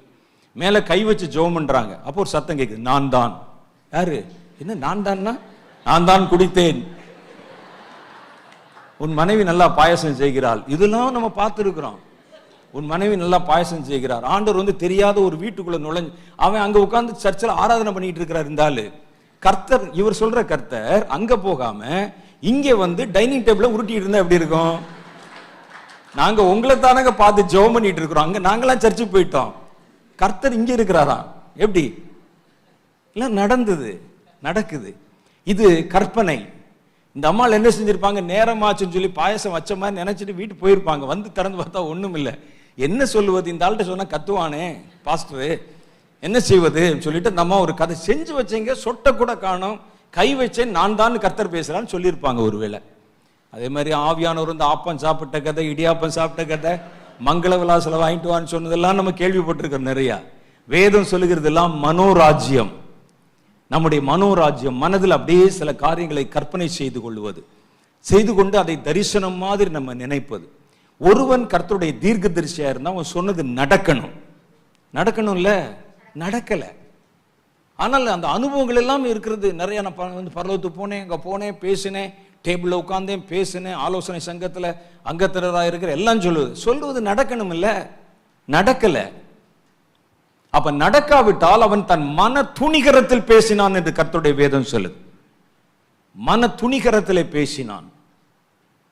அவன் தன்னுடைய மனோராஜ்யத்திலே அவனாய் கற்பனை பண்ணி கொண்டு படங்களை உருவாக்கி கொண்டான். மென்டல் பிக்சர்ஸ், அப்படியே படங்களை உற்பத்தி கொண்டு, அது நேரா வர குதிரை வந்து லெப்ட்ல வா ரைட்ல வான்னு வந்து திருப்புற அளவுக்கு மனோராஜ்யங்கள் வளர்ந்து பெருகி கொண்டிருக்கிற காலம். இதுல எல்லாம் நீங்க சிக்கிடக்கூடாது, ரொம்ப கவனமா இருக்கணும். கர்த்தரிடத்திலே மெய்யாக காத்திருந்தால் வேதம் சொல்லுகிறது, என் ஆடுகள் என் சப்தத்தை அறிந்திருக்கும், நானும் அவைகளை அறிந்திருக்கிறேன். இது நீங்க மனசுல கண்டிப்பா வச்சுக்கணும். கர்த்தர் பேசுறத தரிசனமா பேசினாலும் சொப்பனத்திலே பேசினாலும் எதை நீங்க பேசினாலும் வரத்தை விட உங்களுடைய கேரக்டர் ரொம்ப முக்கியம். என் ஆடுகள், கர்த்தருடைய ஆடா அவருடைய கைக்குட்பட்டவனா இருந்தா உங்களுக்கு யார் பேசுகிறார் என்பதை நீங்க கண்டுபிடிப்பதில் உங்களுக்கு சிரமமே இருக்காது. கர்த்தருடைய ஆடுன்னு என்ன அர்த்தம்? ஆடு மனிதனை அண்டி பிழைக்கும், அவன் கொடுக்கிற சாப்பிடும், கூடயே நடக்கும். கர்த்தருடைய கைக்குள்ளான ஆடுகளுமாமே என்று எழுதியிருக்கிறது. அவருடைய வழிநடத்தல நடக்கும், அவரோட கூட இருக்கும். என் ஆடுகள் என் சப்தத்தை அறிந்திருக்கும். மேய்ப்பனுடைய சப்தம் ஆடுகளுக்கு தெரியும். அந்த ஆடுகள் அந்த சப்தத்தை அறிந்திருக்கும். முதல்ல நீங்க வரத்துல நீங்க பெரிய மாஸ்டர் பண்றதை விட முதல்ல உங்க வாழ்க்கையில கர்த்தரோடு இருக்கிற நேரத்தை அதிகப்படுத்துங்க. உங்களுக்கு கர்த்தருடைய மூச்சு காத்து கூட தெரியணும் எப்படி இருக்கும். கர்த்தருடைய வாசனை கூட தெரியணும் உங்களுக்கு எப்படி இருக்கும். தேவனிடத்தில் உங்களுடைய பழக்கத்தை, நெருங்கின பழக்கத்தை அதிகமாக்கி கொள்ளுங்கள். கர்த்தருடைய ஆடாக நீங்கள் நடங்க. எங்க வீட்டில் மாடியில், அந்த மொட்டை மாடியில், எங்க வீட்டு மாடியில் நான் நின்று கொண்டிருக்கிறேன். ஒரு நாள் கீழே யாரோ பேசிட்டு இருக்கிறாங்க, சத்தம் கேட்குது. எங்க வீட்டு பக்கத்தில் ஒரு காடு மாதிரி இருக்கும். எங்க வீடு தான் கடைசி. பக்கத்தில் ஒரு ரயில்வே ட்ராக் இருக்கும். ரெண்டுக்கு நடுவில் கொஞ்சம் அப்படியே முள்ளு கிள்ளு இதெல்லாம் இருக்கும். யாரோ பேசிட்டு இருக்கிறாங்க, ஏதோ கதை பேசி கொண்டிருக்கிற. யார் அதுன்னு சொல்லி மாடியிலேருந்து கீழே பார்க்குறேன். ஒரு ஆள் ஆட்டுக்குட்டியை வச்சு பேசிட்டு இருக்கிறான். ஏய் கருப்பு, நீ எங்கேயும் போகக்கூடாதுன்னு ஒன்று எத்தனை இடம் சொல்லியிருக்கிறேன். நேற்று தானே ஒரு 2 அடி போட்டேன், மறுபடியும் போய் அங்கே போய் நிற்கிற அப்படின்னு. அந்த பக்கத்தில் இன்னொரு ஆடு வருது. ஏய் இங்கே வா அப்படின்னு சொல்லி அது ஒரு பேரை சொல்லி கூப்பிடுறார். அது நின்று திரும்பி பார்த்து வருது. இந்த ஆள்கிட்ட வந்து கதை பேசிட்டு இருக்கிறார். உங்க அம்மாவை இப்படி தான் பண்ணிட்டே இருந்தா முந்தி, சொல்லி சொல்லி பார்த்தேன், கடைசியில் கசாப்பு கடைக்காரன்ட்ட வித்துட்டேன் பேசுறான். அது இப்படியே பார்த்துக்கிட்டு இருக்கு. நீங்க உண்மையிலே கவனிச்சு பாருங்க, ஆடு மேய்க்கிறவர்கள் ஆட்டோட பேசுறாங்க, கதை மாதிரியே பேசுறாங்க. எனக்கு ரொம்ப சந்தோஷமா அந்த சிரிப்பாகவும் இருந்தது. அப்படி பார்த்துக்கிட்டே இருந்தேன். பேசுறாரு. அந்த ஆடு அவரை முகத்தை அப்படி பார்க்குது, அப்படி பார்க்குது, மேல காலை தூக்கி போடுது இருக்கு. ஆடுக்கும் மேய்ப்பனுக்கு இருக்கிற அந்த உறவு. கர்த்தர் அது மாதிரி தான் நம்ம கூட பேசணும்னு சொன்னா, கர்த்தர் பேசுவது நீங்கள் கண்டுபிடிக்கணும்னா, என் ஆடுகள் என் சப்தத்தை அறிந்திருக்கும், நானும் அவைகளை அறிந்திருக்கிறேன் அப்படின்னா, கர்த்தரிடத்துல நீங்க நெருங்கி பழகிற அந்த உறவு முறைகளை நீங்கள் வலுப்படுத்திக் கொள்ளணும். ஏதோ ஒரு காரியத்துக்காக மாத்திரம் போய் நிற்க கூடாது. நான் சும்மா எனி டைம் அப்படியே வந்து உட்கார்ந்து ஆண்டவர் அப்படியே அவரோட அப்படியே பேசிட்டு, என்னுடைய ஊழிய காரியத்துக்கு மாத்திரம் சும்மா எதுனாலும் பேசிட்டு அப்படியே அவரோட பழகி அவருடைய பாதத்தில் காத்திருந்து பல மணி நேரம் காத்திருப்பேன். நான் பிராங்கா ஒரு காரியம் சொல்றேன். நான் எனக்கு இது வேணும் அது வேணும்னு சொல்லி நான் கர்த்தரிடத்தில் ஜெபம் பண்ணுவதே கிடையாது. எப்போவாவது ஜெபம் பண்ணிருப்பேன் 1-2 முறை. ஆண்டவர்கிட்ட எனக்கு இது வேணும் அது வேணும்னு சொல்லி ஜெபம் பண்ணவே மாட்டேன். அவருக்கு தெரியும் அவங்க கொடுக்கறத கொடுக்கட்டும், நமக்கு நம்ம அவரிடத்துல அப்படியே வந்து கேட்போம், பேசுவோம். எனக்கு வேதத்துல இன்னும் தெரிந்து கொள்வதற்கு நிறைய காரியங்கள் இருக்கிறது, ஆவியில நிறைய காரியங்கள் இருக்கு, கேட்போம். அப்படி இப்படியே தான் நேரத்தை செலவழித்து அப்படியே உட்கார்ந்துக்கிட்டே இருப்பேன் ஆண்டவர்கிட்ட பல மணி நேரம். அப்படியே பேசக்கூட மாட்டேன், அப்படியே உட்கார்ந்துக்கிட்டே இருப்பேன். கர்த்தர் பேசுவார். இப்படிதான் என்னுடைய வாழ்க்கை போய் கொண்டிருக்கிறது. என் ஆடுகள் என் சப்தத்தை அறிந்திருக்கும், நானும் அவைகளை அறிந்திருக்கிறேன். முதல்ல உங்க கேரக்டர் ரொம்ப முக்கியம். நீங்க எப்படி வந்து கர்த்தருக்குள்ள அந்த ஒவ்வொரு வரங்களை வல்லமை பெற்றுக்கொள்ளும் போது நீங்கள் அதை எப்படி நீங்கள் பிஹேவ் பண்ணுகிறீர்கள் என்பதை கர்த்தர் பார்ப்பார். ஒரு வரம் ஜெனுவினா இருக்கணும் அப்படின்னு சொன்னா, நீங்கள் வரத்தை வியாபாரமாக்கினால் கர்த்தர் உங்களிடத்துல பேச மாட்டார். வரத்தை வச்சு மிரட்டி மனிதர்களை கீழ்ப்படி வச்ச, நான் யாரு தெரியுமா, சபிச்சா அவ்வளவுதான், குடும்பமே விளங்க மாட்டீங்க. அப்படி மிரட்டினா எப்படி இருக்கும்? உங்கள் கைகளில் கிடைத்த அதிகாரத்தை மிஸ்யூஸ் பண்ணீங்கன்னா கஷ்டமாகிவிடும். இதே தூத்துக்குடி மாவட்டத்தில் ஒரு ஊழியக்காரர் ஒருவர் இருந்தார், எனக்கு தெரிஞ்சவர், ரொம்ப வருஷத்துக்கு முன்னால் 83-84. அவர் அங்கே சொன்னார், எங்கிட்ட சொன்னார். அவர் வந்து அந்த நம்ம இயேசு வருகிறார் தோட்டத்தில் ட்ரைனிங்காக வந்திருந்தார். அவங்க ஊரில் ஒரு சர்ச்சு, இவருடைய சர்ச்சு. இவர் ஒரு முரட்டாட்டமான பாஸ்டர், ரொம்ப முரட்டாட்டமான பாஸ்டர். அந்த சர்ச்சில் வந்து இன்னொரு ஒரு சர்ச்சு பக்கத்தில் புதுசாக ஒன்று ஆரம்பிச்சிட்டாங்க. இவருக்கு தாங்க முடியல, அது எரிச்சல் தாங்க முடியல, புதுசாக ஒரு ஆரம்பிச்சிட்டாங்க. அப்போ இவர் என்ன செய்தார், ஒரு நாள் வரும்போது, ஒவ்வொரு நாளும் சபைக்கு வரும், இதெல்லாம் நடந்தது. சபைக்கு வரும்போது ஒவ்வொரு ஆடுகளையும் அப்படி எண்ணி பார்ப்பாராம். ஆடுகளை அவர் சொன்ன வார்த்தையை சொல்கிறேன், ஆடுகளை எண்ணி பார்த்தேன். ஒரு நாள் 10 பேரை காணோம். எனக்கு ஒரு மாதிரி பரபரன்னு ஆகிவிட்டது. பக்கத்தில் கேட்டேன் என்னாச்சுன்னு. புதுசாக ஒரு சர்ச் ஆரம்பிச்சிருக்கான், அங்கே போயிட்டாங்க, 2 குடும்பம் போயிடுச்சு அப்படின்னு சொன்னார். சரி, ஆராதனை நீ நடத்துந்தா வருகிறேன் அப்படின்னு போனேன். போனால் நேராக அந்த சர்ச்சுக்கு போனேன். அங்கேயும் வந்து ஒர்ஷிப் நடந்து கொண்டிருக்கிறது. போய் நான் சும்மா இருக்கல பிரதர், என் ஆடுகளை தலைமுடிய பிடிச்சி எங்கு ரட்சிக்கப்பட்டு எங்க வந்து கைதட்டிக்கிட்டு இருக்கிற அப்படின்னு இழுத்துட்டு வந்துட்டேன்ல அப்படின்னு சொன்னார் அவர். அப்ப நமக்கு கிடைத்த வரங்களை வல்லமைகளை மிரட்டுறது, வியாபாரமாக்குவது. தீர்க்கதரிசி என்னும் நாமத்து நிமித்தம் நீங்கள் தீர்க்கதரிசிக்கு ஒரு கலசம் தண்ணீர் கொடுத்தாலும் அதனுடைய பலனை அனுபவியாமல் போக மாட்டீர்கள், அதை கர்த்தர் உங்களுக்கு திரும்ப செய்வார், ஆகவே தீர்க்கதரிசிகளுக்கு காணிக்கை கொடுங்கள். அதெல்லாம் வேண்டாம். அது கர்த்தர் சொன்னார், ரைட்டு. அதுக்காக கர்த்தர் என்ன சொன்னார், ஒரு கலசம் தண்ணி கொடு, நீங்க கொண்டாந்து எல்லாரும் டம்ளர் தண்ணி கொடுத்தா நான் என்ன செய்வது? வாட்டர் பிசினஸ் தான் பண்ணணும். மிரட்டுவது. நீங்க இங்க கொடுத்தீங்கன்னா அது பல மடங்கு ஆகிவிடும். இது என்ன பேங்கா? ஒன்னு போட்டீங்கன்னா உங்களுக்கு இவ்வளவு திரும்ப கிடைக்கும். தசம பாகத்தில் நீங்க 10ல் 1 கொடுத்து பாருங்க, உங்களுக்கு கர்த்தர் 10 கொடுப்பார், 15 கொடுப்பார். இல்ல, நீங்கள் அன்பினால் கர்த்தருக்கு ஏவப்பட்டு செய்கிற கிரியை தான் கர்த்தர் அங்கீகரிக்கிறார். மிரட்டியில வாங்கக்கூடாது, யாரையும் மிரட்டி வாங்கக்கூடாது. ஒருவர் தான் இடத்தில் ஞானஸ்நானம் எடுத்து அத்தனை பேருடைய லிஸ்ட் வச்சிருப்பார். உடனே ஒரு போஸ்ட் கார்டில் எழுதுவார், நீங்கள் இத்தனாம் தேதி எங்ககிட்ட ஞானஸ்நானம் எடுத்தீங்க, இனிமே உங்க தசமபாகம்லாம் எனக்கு தான் கொடுக்கணும், எந்த சர்ச்சுக்கு போனாலும் சரி எனக்கு தான் கொடுக்கணும் அப்படிம்பார். அப்ப இந்த மாதிரி ஒருவரை மிரட்டுவதற்கும் ஒருவரை அடிபணிய வைப்பதற்கும், நான் யாரு தெரியுமா, ஏன் நாக்கில் விழுந்தீங்கன்னா அவ்வளவுதான், விளங்காமலே போயிடுவேன், பேசாம வா அப்படின்னு சொல்லு, மிரட்டி பணி வைப்பதற்கும் சபித்து விடுவேன் என்று சொல்வதற்கும் இதற்கல்ல வரங்கள். வரம் என்பது கர்த்தருக்கு வேலை செய்யறதுக்காக, கர்த்தருடைய சித்தத்தை செய்யறதுக்காக. வரத்தை நீங்க மிஸ்யூஸ் பண்ணீங்கன்னா அப்புறம் அது வேலை செய்யாது. அந்த இடத்தை உங்களுடைய ஆவி முதல்ல நிரப்பும். அது மாதிரியே பேச ஆரம்பி, கண்டே பிடிக்க முடியாது உங்களுக்கு. கர்த்தரை பொறுத்தளவில் ஒரு மனிதன் தவறு செய்து விட்டால் கர்த்தர் தன்னுடைய முகத்தை திருப்பிக் கொள்வார். நீங்க மறுபடியும் அந்த தவறை சரி பண்ணாதான் கர்த்தர் பேசுவார். அந்த தவறை நீங்க வைத்துக்கொண்டே, நான் கர்த்தரிடத்தில் பழகினதை வச்சு சொல்றேன். என்கிட்ட 21 நாள் பேசாம இருந்திருக்கிறார்.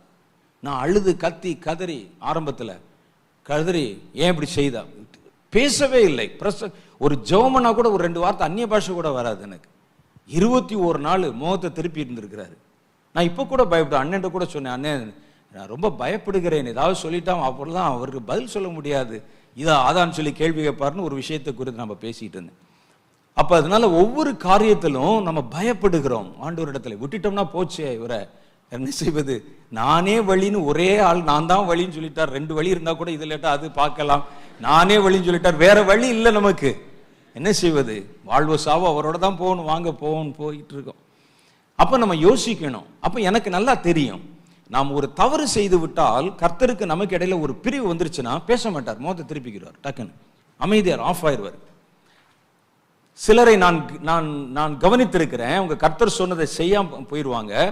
கர்த்தர் ஒரு இடத்துல பேச மாட்டார், ஆனால் கர்த்தர் நேத்து என்கிட்ட இப்படி சொன்னாரு, நான் செய்ய போறேன்னு சொல்லுவாங்க.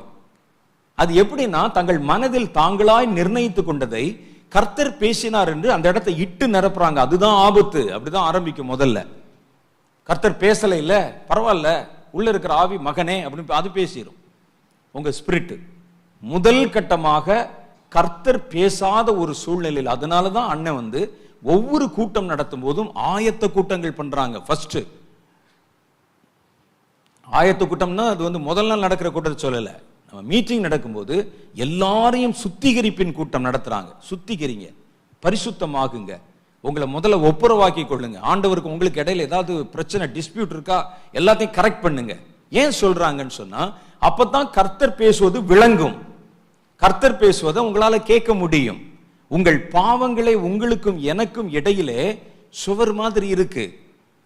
உங்கள் முகத்தை பார்க்க கூடாதபடி அதுதான் மறைக்கிறதுன்னு கர்த்தர் சொல்லி இருக்கிறார். கர்த்தருடைய முகத்தை நம்ம பார்க்க முடியாது, நம்ம அவரை பார்க்க முடியாது.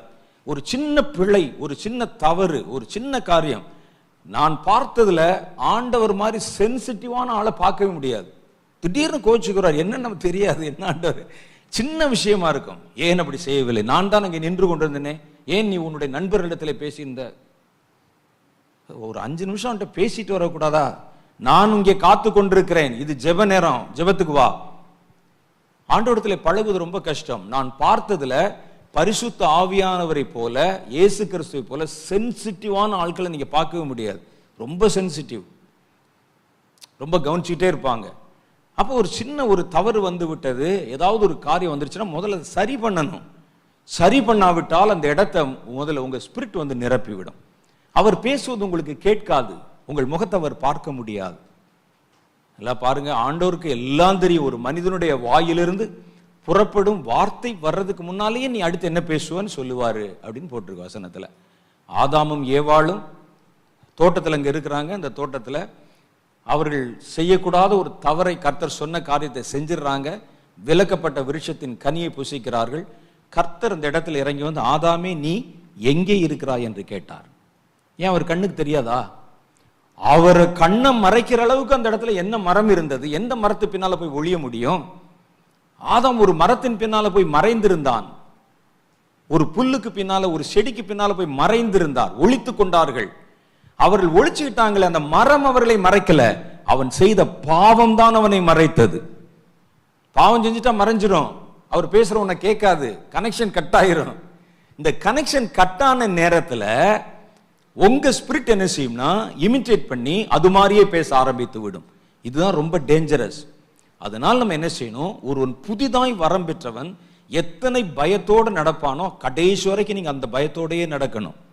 நமக்கு தெரியாத தீர்க்க தரிசனமா, நம்ம பார்க்காத தரிசனமா, நம்ம பார்க்காத நினைக்கக்கூடாது, இன்னைக்கும் புதுசாவே நினைக்கணும். ஒரு சின்ன இம்மி பிசையினால் கூட அந்த இடத்தை உங்களை வஞ்சிப்பதற்கு உங்களை சுற்றி நிறைய இருக்கு, உங்க ஸ்பிரிட்டே இருக்குது, அது வஞ்சித்து விடும். நான் ஒரு தவறு செய்து விட்டேன், வந்து நிற்கிறேன் இந்த இடத்துல, கர்த்தருடைய முகத்தை என்னால் பார்க்க முடியல, ஜனங்கள் எல்லாம் எதிர்பார்ப்போடு இருக்கிறாங்க, எனக்கு அது ஏன் என்று எனக்கு அதை அறிந்து கொள்ள முடியல, கர்த்தர் பேசல, அந்த பிரசன்னத்தை என்னால் உணர முடியல. இருந்தாலும் நான் என்ன செய்கிறேன், கர்த்தர் எனக்கு பேசுகிறார், நான் இதை பார்க்கிறேன் அதை பார்க்கிறேன் சொல்றேன். அப்ப நான் செய்த தவறினாலே கர்த்தர் பேசுவது எனக்கு புரியல. உடனே என்னுடைய ஸ்பிரிட் என்ன செய்யுதுன்னா அந்த இடத்தை தான் நிரப்ப முயற்சி பண்ணுகிறது. எல்லாருக்குள்ளேயும் நடக்கும் அப்படி. அந்த இடத்தை அது வந்து முயற்சி பண்ணிடும். முயற்சி பண்ணி இது வரைக்கும் தான் கேட்டது, கர்த்தர் பேசினது, கர்த்தர் நடத்தினது, அதே மாதிரி இதுவும் பிஹேவ் பண்ண ஆரம்பி, கண்டுபிடிக்க முடியாது.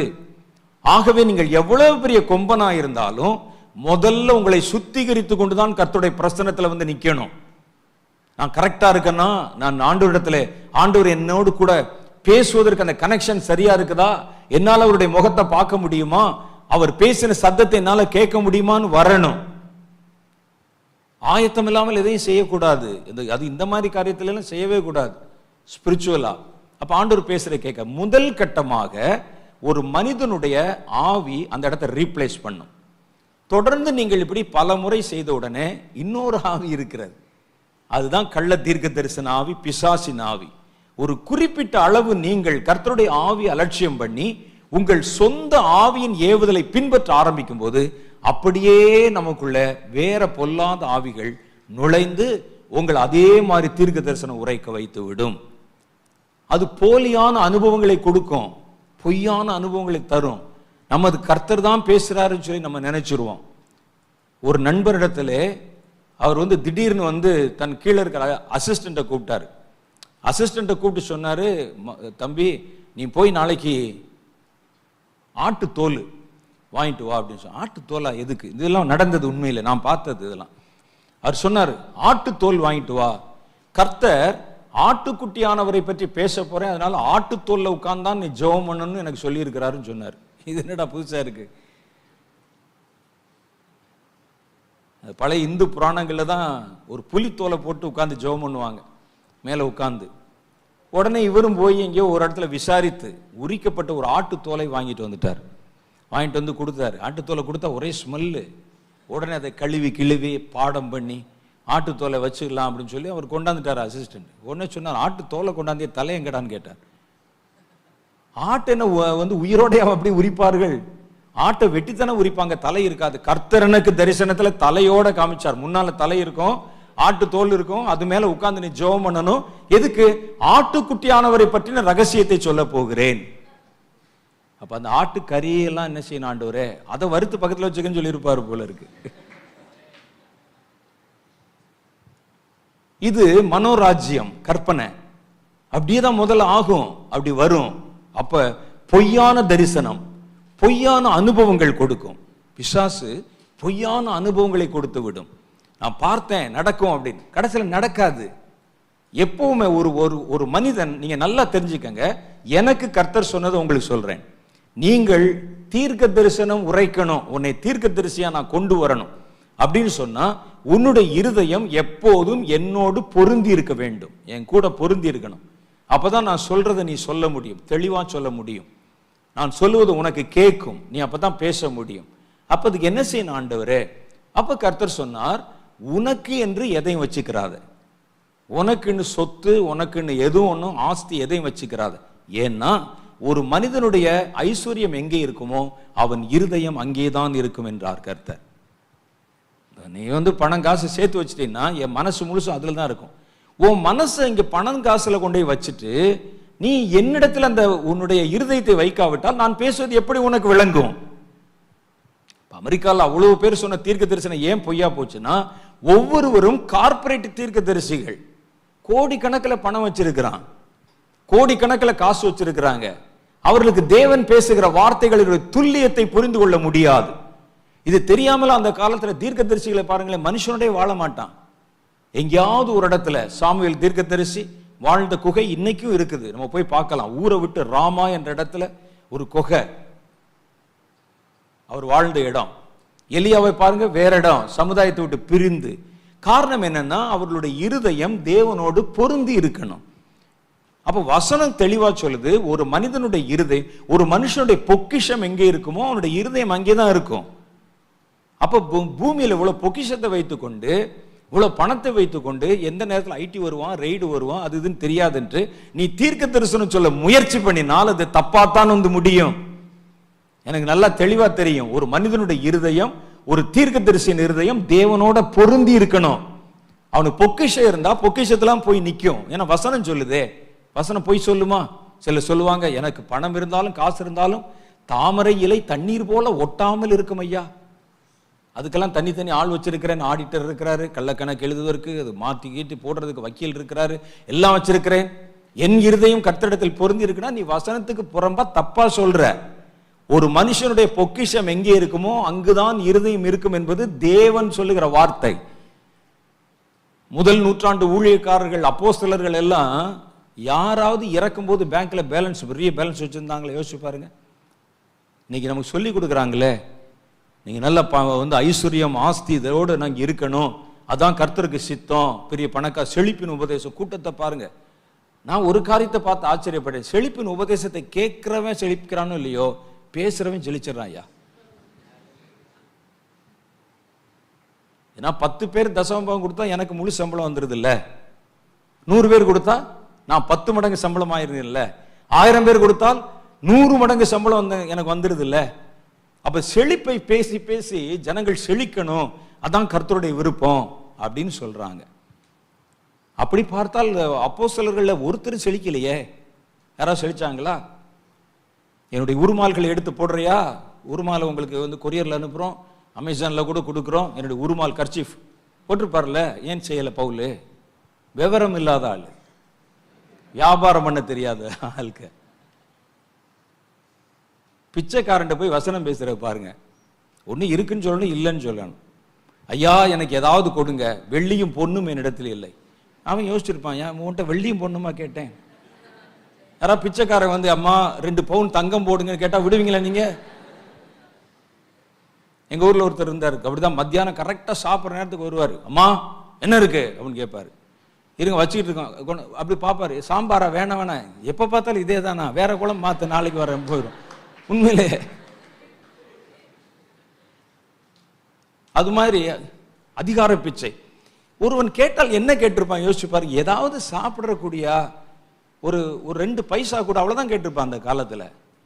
இவர் உடனே சொல்றார், அவர்கிட்ட டயலாக், வெள்ளியும் பொண்ணும் என்னிடத்தில் இல்லை, என்னிடத்தில் இருக்கிறதை நான் உனக்கு தருகிறேன், இயேசுவின் நாமத்தினால எழுந்து நட சொன்னார. சொல்லையா? நடந்தான்ல. ஏன் இன்றைக்கு நம்ம சொன்னா நடக்க மாட்டேங்கிறான்னு தெரியுமா? நம்ம இடத்துல வெள்ளியும் இருக்குது பொண்ணும் இருக்கிறது, அதனாலதான் அவன் நடக்கல. அவர் சொன்னார், வெள்ளியும் பொண்ணும் என்னிடத்துல இல்லாததுனாலதான் இயேசுவின் கிருபை என்னிடத்தில் தங்கி இருக்கிறது. அதான் அதுக்கு அர்த்தம். பிச்சைக்காரன் போய் சும்மா டயலாக் பேசல, அவரு நமக்கு ஒரு சத்தியத்தை கற்றுக் கொடுக்கிறார். நாங்கள் வெள்ளிக்கு பின்னால ஓடல, பொண்ணுக்கு பின்னால ஓடல, எங்களுக்கு தெரிந்ததெல்லாம் ஒன்றே ஒன்றுதான், நாங்கள் பொக்கிஷமாய் கருதுவது இயேசுவின் நாமம். அதை சொல்லி கொடுக்கிறாங்க இன்னைக்கு நமக்கு. மாறிடுச்சே. அதே மாதிரிதான் இன்னைக்கு தீர்க்க தரிசனங்கள் வியாபார பொருளாய் மாறிவிட்டதே. ஆப்பிரிக்கால இருந்து எத்தனையோ வீடியோஸ் வருது, பார்க்கிறோம். தீர்க்க தரிசனம் வியாபார பொருளாய் மாறிவிட்டதே. எதை வியாபார பொருளை மாத்துனீங்கன்னா உங்களுடைய மனதிற்குள்ளே உங்களுடைய ஓன் ஸ்பிரிட் தான் முதல்ல வரும். அது பேச ஆரம்பிக்கும். அது பல்வேறு விதமான காரியங்களை, கிம்மிக்ஸ் எல்லாம் பண்ண வைக்கும். உங்களை புதுசு புதுசா ஆட்களை வச்சு அங்க இருக்கக்கூடிய செய்திகளை சேகரித்து சொல்ல சொல்லும். 2வது, இதுக்கு நீங்க கொஞ்ச நாள் இடம் கொடுக்க ஆரம்பிச்ச உடனே அதே இடத்தை பிசாசு ரீப்ளேஸ் பண்ணிடுவான். ரீப்ளேஸ் பண்ணிட்டு அப்புறம் வேற மாதிரி ஆகிரும். நீங்கள் பார்க்கிறத நீங்களே நம்ப ஆரம்பிச்சிருவீங்க இது உண்மையான தரிசனம் என்று. அமெரிக்காவில் பல பேர், நூற்றுக்கணக்கான தீர்க்க தரிசனம் சொன்னாங்க. ட்ரம்ப் தான் 2வது முறை வருவார் என்று. ஒவ்வொருவரும் ஒவ்வொரு மாதிரி சொன்னாங்க. ஒருத்தர் ட்ரம்பட்டோட எக்காலத்தோட ஒரு பெரும் கூட்டம் தேவதூதர்கள் வந்து ட்ரம்ப் தாங்க அடுத்து வர்றாருன்னு எனக்கு சொன்னாங்கன்னு சொன்னாங்க ஒருத்தர். ஒவ்வொருத்தரும் ஒன்று சொன்னாங்க. ஒருவர் என்னை ஏறிவான்னு சொல்லி ஒரு புத்தகத்தை திறந்து காமிச்சு ட்ரம்ப் தான் அடுத்து வரப்போகிறார், இன்னும் ஒரு 4 வருஷம் எருசலேமுக்கு செய்ய வேண்டியதெல்லாம் செய்ய வேண்டி இருக்குதுன்னு சொன்னாரு. நடக்கல. அப்புறம் கடைசியில் அதே ஆட்கள் சொல்றாங்க, கர்த்தரனுக்கு மறுபடியும் தரிசனம் காமிச்சாரு, ட்ரம்ப் உட்கார்ந்து வெள்ளை மாளிகையில் அழுது கொண்டிருக்கிறார். பாரு, நான் சொன்னது நடக்காம போச்சு. நீங்க சொன்னது நடக்காம போச்சு, நீங்க தாங்க அழுகணும், அவன் அழுகிறான். கர்த்தர் சொன்னாரான், நான் சொன்னது நடக்கலன்னு அவன் அழுகிறான் பாத்தியான்னு. அந்த கர்த்தரெல்லாம் வாழ வேண்டும். நான் சொல்றது இவங்க சொல்ற கர்த்தர், உண்மையான கர்த்தரை சொல்லல. இவங்க சொல்ற கர்த்தர்ல அழுகனாங்க. சொன்னது நடக்காம போச்சு. அது எப்படி நடக்காம போகும்? கர்த்தர் சொன்னா கண்டிப்பா நடக்கணும். அது ஏன் நடந்தது அப்படின்னு கேட்டா, உங்களுடைய இருதயம் பொக்கிஷங்களை நாடி விட்டால் நீங்கள் சொல்லுகிற தீர்க்க தரிசனங்கள் கலப்புள்ளதாய்த்தான் வரும், கலப்படமா தான் இருக்கும். அது சரி. இப்ப இதனால என்ன செய்யுதுன்னா, நம்முடைய ஆவி ரீப்ளேஸ் ஆகி அடுத்து அந்த இடத்துல பிசாசு வந்து விட்டால் அப்புறம் நிலைமை வேற மாதிரி மாறிவிடும். இதுல ரொம்ப கவனமாக நீங்கள் செயல்படணும். வரங்கள் என்பது தேவனை மகிமைப்படுத்தத்தான். வரங்கள் என்பது தேவனுக்கு ஊழியம் செய்யத்தான். வரங்கள் என்பது தேவனை உயர்த்தி காட்டத்தான், இயேசுவை காட்டத்தான், என்னை காட்டுவதற்கல்ல. பாத்தீங்களா, நான் சொன்னேன் நடந்துருச்சு, என் பேர் இப்படி அப்படியாக என்னை பிரஸ்தாபம் பண்ணுவதற்கல்ல. நம்மை பிரஸ்தாபம் பண்ணுவதற்கு கர்த்தர் எந்த ஒரு சான்ஸுமே நம்ம கொடுக்கல. அவரை உயர்த்தவும் அவருடைய வேலையை செய்யவும் அவருடைய சித்தத்தை நிறைவேற்றவும் தான் நம்மை அழைத்திருக்கிறார். எங்க காலத்தில் அப்படியெல்லாம் நடந்து விட்டது, உங்க காலத்தில் அப்படி நடக்க கூடாது. நீங்கள் வானத்தையும் பூமியும் அசைக்கும்படிக்கு கர்த்தருடைய ஸ்தானாபதிகளாக தெரிந்தெடுக்கப்பட்டவர்கள். அப்படி வரணும்னா இப்படிதான் இருக்கணும், வேற வழி இல்லை. வீட்டுல ஒண்ணும் இருக்காது, ஆனா கர்த்தருடைய நாமத்தின் வல்லமை உன்னிடத்தில் இருக்கும். அவர் சொன்னாரு, ஒரு பிச்சைக்காரனுக்கு போட காசு கூட இல்லாத ஒரு நிலைமையில் இருந்திருக்கிறாங்க. பிச்சைக்காரனுக்கு ஒருவேளை பையில காசு இருந்தா காசு எடுத்து போட்டிருப்பார். அந்த இடத்துல காசு இல்லாதனால தான் தன்னிடத்தில் என்ன இருக்கிறது என்று தேடி அதை எடுத்து கொடுத்தார். அப்படித்தானே உண்மை? அதான் நடந்தது. அதான் கர்த்தருடைய வேதம். உங்கள் மனம் எந்த சூழ்நிலையிலும் பொய்யான புகழ்ச்சியின் பக்கம் போகக்கூடாது. அண்ணன் நேற்று அடிக்கடி சொன்னாங்களே, ஃபேஸ்புக்கில் எடுத்து போடுறது, ட்விட்டரில் எடுத்து போடுறது, என்னை பார், என் அழகை பார் அப்படின்னு. ரோட்ல இன்னும் சுவிசேஷம் அறிவிக்கும் காட்சி, தலையில கை வைத்து ஜெபிக்கும் காட்சி, பிரதர் புறப்படும் காட்சி, பிரதர் வரும் காட்சின்னு சொல்லலாம் எடுத்து போடக்கூடாது. சிஸ்டர்கள் கூடி ஜெபம் பண்ற நீங்க செய்றீங்க, பரலோகம் அதை பார்க்கிறது. பரலோகம் உங்களுக்கு லைக்ஸ் போடும் கண்டிப்பா. உங்களுக்கு எந்த லைக் வேணும் சொல்லுங்க? கர்த்தரால் புகழப்படுகிறவனே உத்தமன், தன்னைத்தான் புகழுகிறவன் உத்தமன் அல்ல, அயோக்கியன் அவன். அப்ப அதை வந்து இப்படி காட்டுறது. நான் ஏற்கனவே சொன்ன மாதிரி படங்கள் எடுத்து போடுவது, நாங்க போனோம் வந்தோம் நின்னோம் அப்படின்னு சொல்லி இதெல்லாம் காட்டி காட்டி உங்களுடைய அழைப்பை நீங்கள் நீர்த்து போக பண்ணி விடாதீர்கள். உங்கள் அழைப்பு வித்தியாசமானது. கர்த்தர் பேசுறீங்க கேட்கணும். ஒவ்வொரு ஸ்டெப்லையும் கர்த்தர் உங்களை நடத்தணும். ரெண்டாவது, கர்த்தர் பேசுகிற காரியங்கள் எதுல வரும்? பிக்சர்ஸ், படம் மாதிரி தெரியும். தரிசனத்துல கர்த்தர் பேசுறது கூட மென்டல் பிக்சர்ஸ்னு ஒன்று இருக்கு. நம்முடைய மனம் நம்முடைய இருதயத்தை மறுபடியும் பிடித்து கொண்டால், கர்த்தருக்கும் நமக்கும் இடையில இருக்கிற தொடர்பு அற்று போய்விட்டால் ஆட்டோமேட்டிக்கா உள்ளது வேலை செய்ய ஆரம்பிச்சிடும். படம் மாதிரியே தெரியும், அப்படியே தரிசனம் மாதிரி. அது பேர் மென்டல் பிக்சர்ஸ். அந்த படங்களை உருவாக்க முடியும் நம்ம. மனம் என்பது சாதாரணமான விஷயம் அல்ல. மனம் என்பது ரொம்ப டீப்பான ஒரு விஷயம். எல்லா மனுஷனுக்குள்ள இருக்கு. மனசுங்கிறது ரொம்ப டீப்பான விஷயம். நம்ம அதை பயன்படுத்துவதில்லை சரியாக. அந்த மனதை நீங்கள் வித்தியாசமா மாறிட்டீங்கன்னா அது வேற மாதிரிலாம் வேலை செய்யும். நான் பார்த்திருக்கிறேன், ஒரு ஷோவில் பார்த்திருக்கிறேன். ஒரு மனிதன் அங்கே வருகிறார். ஒரு மனிதனுடைய நம்பிக்கை, ஒரு மனிதனுடைய மனம் எதை நம்புகிறதோ அதான் உண்மை. இப்போ ஒரு மனிதனை நான் ஹிப்னாட்டிஸ் பண்றேன் அப்படின்னு சொல்றாரு. அந்த டிவியிலிருந்து அவரை இன்டர்வியூ எடுப்பதற்கு போயிருக்கிறாங்க. நான் சொல்லுவது ஒரு யூசிஜி ப்ரோக்ராம், ஒரு காலேஜுக்கான ஒரு ப்ரோக்ராம். அதில் சைக்கியாட்ரிக் அந்த காரியங்களை பற்றி அங்கே வந்து கிளாஸ் நடத்துகிறாங்க. நான் மத்தியான நேரத்தில் சாப்பிட்டுக்கிட்டே பார்த்துக்கிட்டு இருக்கிறேன். அப்போ அந்த ப்ரொஃபஸர் இடத்துல இன்டர்வியூ பண்ணுறதுக்கு அந்த டிவி நெறியாளர் போய் பேசுகிறார். அப்போ சொல்கிறார், மனம் என்பது எத்தனை வித்தியாசமானது. இந்த மனம் வந்து அது மாற ஆரம்பிச்சா அதை நம்ம வந்து சரியாக வந்து பயன்படுத்தினா அது என்னென்னலாம் செய்யும் பாருங்க. ஒரு காரியத்தை தெளிவாக நம்பிருச்சுன்னா அது அப்படியே நினச்சிக்கிட்டே இருக்கும். அதையே அப்படின்னு அவர் சொல்றாரு. சொல்லிட்டு நான் உங்களை ஹிப்னடைஸ் பண்றேன், நீங்க அனுமதி கொடுங்க, நான் அதை உங்களுக்கு செஞ்சு காட்டுறேன் அப்படின்னு சொல்றாரு. உடனே அவர் சொல்றாரு, சரி என்னை ஹிப்னடைஸ் பண்ணுங்க அப்படின்னு. உடனே பக்கத்துல கேமராமேன் அங்க இருக்கிறாரு. இந்த நெறியாளரை கேமராவை பிடிக்க சொல்லிட்டு இந்த நெறியாளரை பார்த்து சொல்றாரு. அவர் அப்படியே வந்து முன்னால ஒரு சின்ன ஒரு ஸ்லிங் மாதிரி ஒன்று இருக்கு, அப்படியே ஆட விடுறாங்க. அப்படியே கொஞ்ச நேரத்துல நித்திரைக்கு போயிட்டாரு. போனோடனே இப்போ உங்களுக்கு வந்து 5 வயசு 7 வயசு, ஆமா ஆமான்னு அப்படி பேசிட்டே இருக்காரு. மேல சொல்றாரு, வலது கையை பிடித்து, நான் பார்த்தேன் நிகழ்ச்சி, வலது கையை பிடித்து காமிக்கிறார். இது உங்களுடைய வலது கையை, இது நீங்கள் ஒரு முறை ஒரு பைக்ல போனீங்க, ஆக்சிடென்ட் ஆயிருச்சு, டாக்டர் சொன்னாரு இந்த வலது கையை எடுத்து விட வேண்டும் என்று சொன்னாரு, உங்க கையை எடுத்தாச்சு அப்படின்னு சொல்றாரு. ஆமா அப்படிங்கிறார் அந்த ஆள். கொஞ்ச நேரம் மறுபடியும் போனீங்க, ஒரு இடத்துல போகும்பொழுது உங்கள் பைக் வந்து ஆக்சிடென்ட் ஆச்சு, டாக்டர் வந்து பார்த்துட்டு வலது கையை ஆப்ரேட் பண்ணி எடுக்கணும்னு சொல்லிட்டாரு, வலது கையை எடுத்தாச்சு. சரி, கொஞ்ச நேரம் கழித்து மறுபடியும் அவரை தூக்கத்திலிருந்து எழுப்பினாங்க. எழுப்பின உடனே அந்த மருத்துவர் இடத்துல ரொம்ப ஸ்வெட்டிங்கா இருக்கு, கர்ச்சீஃப் எடுத்து தொடச்சுங்கன்னு கர்ச்சீஃப் கொடுக்குறாரு. அதனால இடது கையில வாங்குறாரு. வலது கை இருக்கு நமக்கு தெரியுது, இடது கையில வாங்கி அப்படி தொடுறாரு. ஏன் இடது கையில வாங்குறீங்கன்னு கேட்கிறாரு. எனக்கு தான் வலது கை இல்லையே டாக்டர்ங்கிறான். வலது கை இல்லையா, ஏன் என்னாச்சு? நான் ஒரு முறை ஒரு பைக்ல போனேன், ஆக்சிடென்ட் ஆச்சு, டாக்டர் பார்த்துட்டு இந்த கை வேலைக்கு ஆகாதுன்னு சொல்லி ஆப்ரேட் பண்ணிட்டாங்க அப்படின்னு சொல்றாரு. அவர் பேசிட்டே இருக்கிறார். அந்த டாக்டர் உள்ள பெரிய நீடில் ஒன்று எடுத்து அவர் வலது கையை பிடிச்சு அந்த சதையில ஊசியை குத்துறாரு. அவருக்கு ஒண்ணுமே தெரியல அந்த ஆளுக்கு. இதான் மனம் கொஞ்சம் கிரிட்டிக்கலா வேலை செய்ய ஆரம்பிச்சுச்சுன்னா கடவுள் மாதிரியே பிஹேவ் பண்ண ஆரம்பிச்சிடும், தேவன் மாதிரியே பிஹேவ் பண்ண ஆரம்பிச்சிடும். அது இதான் மனம். இன்னொன்று சொல்றாரு, அவர் சந்தித்த சில கேஸ் சொல்றாரு. ஒரு மனிதனுடைய மனதை வைத்து அவனுடைய சரீரத்தை எப்படி இயக்கலாம். நான் இதெல்லாம் பார்த்தேன் வீடியோ, எனக்கு ரொம்ப ஆச்சரியமா இருந்துச்சு, இப்படிலாம் நடக்குமா? தொடர்ந்து பார்த்தேன், ஒரு 2-3 வாரம் பார்த்தேன். அவர் சொல்றாரு, ஒரு அம்மாளுக்கு பிரசவம், குழந்தை வந்து பொசிஷன் தப்பா இருக்குது. தப்பா இருந்த உடனே அவங்க என்ன செய்யறாங்க, இந்த பொசிஷனை மாத்தணும். இவரை அழைக்கிறார்கள் சைக்கியாட்ரிஸ்ட. அதை அந்த அம்மாவுடைய வயிற்றை ஒரு ஸ்கேனர்ல கொண்டு வந்து வைக்கிறாங்க. குழந்தை வந்து இப்படி நேரா இருக்குது, முதல்ல கால் வர்ற மாதிரி இருக்குது, வந்துச்சுன்னா குழந்தை மாட்டிக்கொள்ளும், தலை வரணும். அப்போ அதனால அப்படி இருக்கு. இப்போ இந்த குழந்தை உடனே அவர் கேட்கிறாரு, இது எந்த பொசிஷன்ல மாறணும் அப்படின்னு கேட்கிறாரு. கேட்ட உடனே அவங்க ஒரு பொசிஷன் சொல்றாங்க, குழந்தை இந்த மாதிரி வந்து வளையணும், இப்படி மாறணும்னு. அந்த அம்மாவை அப்படி ஹிப்னடைஸ் பண்ணுகிறார். தன் கையில வச்சிருக்கக்கூடிய ஸ்லிங் அப்படி வச்சோன்னா அப்படியே ஒரு ஹிப்னட்டிசம் என்பது ஒரு குறைந்த நேர ஒரு தூக்கம், செயற்கையாய் உருவாக்கப்படுகிற ஒரு தூக்கம். அந்த தூக்கத்தில் அப்படியே இந்த அம்மா கண் மயங்குகிறார்கள். இவர் சொல்றாரு, லெஃப்ட்ல உன் குழந்தை திரும்புதுன்னு சொல்றாங்க. கேமரா வச்சு எடுத்திருக்கிறாங்க.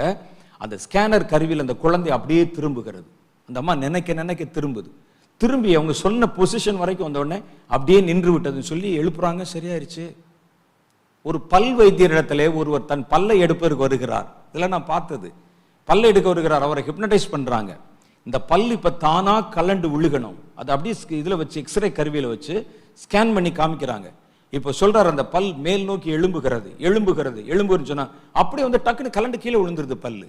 இதான் மனிதனுடைய மனம் ரொம்ப ஆபத்தானது. அது கொஞ்சம் எல்லை மீறினால் தானாய் கற்பனை கதைகளை பிணைக்க ஆரம்பித்து விடும், தரிசனங்களை உருவாக்கிரும், கடவுள் மாதிரி உங்களை காட்ட ஆரம்பிச்சிடும். நிறைய பேர் அப்படித்தான் தங்களை கடவுள் என்று நினைத்து கொண்டு வர. இது மனிதனுடைய மனம், மனுஷனுடைய மனம். இது பேர் சோல் அப்படின்னு சொல்றோம். ஆத்மா என்று நம்முடைய வேதத்தில் சொல்லப்படுற ஆத்மா ரொம்ப டேஞ்சரஸ். அது அப்ப இது ரொம்ப கவனமா இருக்கணும். இது என்ன செய்யும், இந்த மாதிரி பிக்சர்ஸை உண்டாக்கிரும். தானாய் கற்பனை பண்ணி கொண்டு இப்படி இருக்குமோ அப்படி இருக்குமோ அது வருமோன்னு சொன்னா அன்னைக்கு நைட் பார்த்தீங்கன்னா அதே மாதிரி ஒரு கனவு வந்துடும், ஒரு தரிசனம் வந்துடும். வேதத்தில் சொல்லுகிறது, ஒரு மனிதனுடைய தொல்லைகளின் திரட்சியினாலே சொப்பனம் பிறக்கும். தொல்லை நிறைய பிரச்சனை வந்துருச்சு, அப்படி ஸ்ட்ரெஸ் பார்த்தீங்கன்னா உடனே ஒரு கனவு மாதிரி வந்துடும், அவனை குத்திருன்னு வரும். இது மாதிரி இந்த மனிதனுடைய மனம் என்பது ரொம்ப டேஞ்சரஸ். இதை சிலர் வந்து தட்டி எழுப்பிடுவாங்க வெளியே. சிலர் வந்து யோகா பயிற்சி, இந்த ஹிப்னாட்டிசம் பண்ணாரு, இந்த மாதிரி ஆட்க அந்த மனதினுடைய வலிமையை மறுபடியும் பெருக வச்சிருவாங்க. ஒரு மனிதனுக்குள் இருக்கிற ஆவியும் ஆத்மாவும் தேவனிடத்திலிருந்து வந்தது.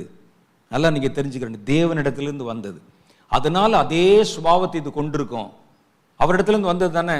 நம்முடைய ரூபத்தின்படியும் நம்முடைய சாயலின்படியும் ஒருவனை உண்டாக்குவோம் என்று கர்த்தர் சொன்னார். அப்ப சொல்லும் போது கர்த்தருக்கு வந்து உடம்பு இருந்ததா?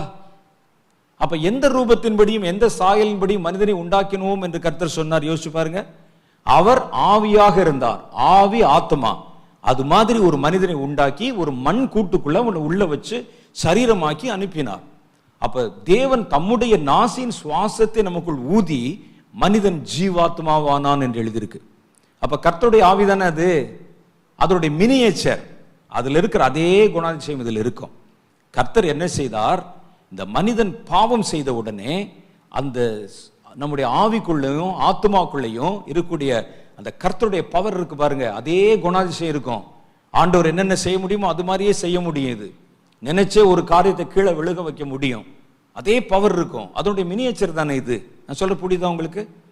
அப்படி இருந்த ஒரு மனிதன் பாவம் செய்து விட்டான். பாவம் செய்தால் இந்த மனிதனுக்கு இந்த பவர்லாம் இருந்தா என்ன ஆகும்? பயங்கரமானவனாய் மாறி விடுவான், பிசாசு மாதிரி மாறிடுவான். ஆகவே கர்த்தர் என்ன செய்தார், அவனுடைய உள்ள இருக்கக்கூடிய ஆவி ஆத்மாவின் அளவுகளை எல்லாம் லாக் பண்ணிட்டார். உள்ள தொட முடியாது, இப்ப நீங்க அதெல்லாம் லாக் பண்ணிட்டார், உள்ள வேலை செய்யாது. இப்ப இருக்கக்கூடிய ஆத்மாவும் ஆவியும் நல்லா நீங்க விளங்கிங்க, ஆவியும் ஆத்மாவும் இதனுடைய ஒரிஜினல் வேல்யூ வேற. உங்களுக்குள்ள இருக்கிற ஆவியும் ஆத்மாவும் ஒரிஜினல் வேல்யூ வேற.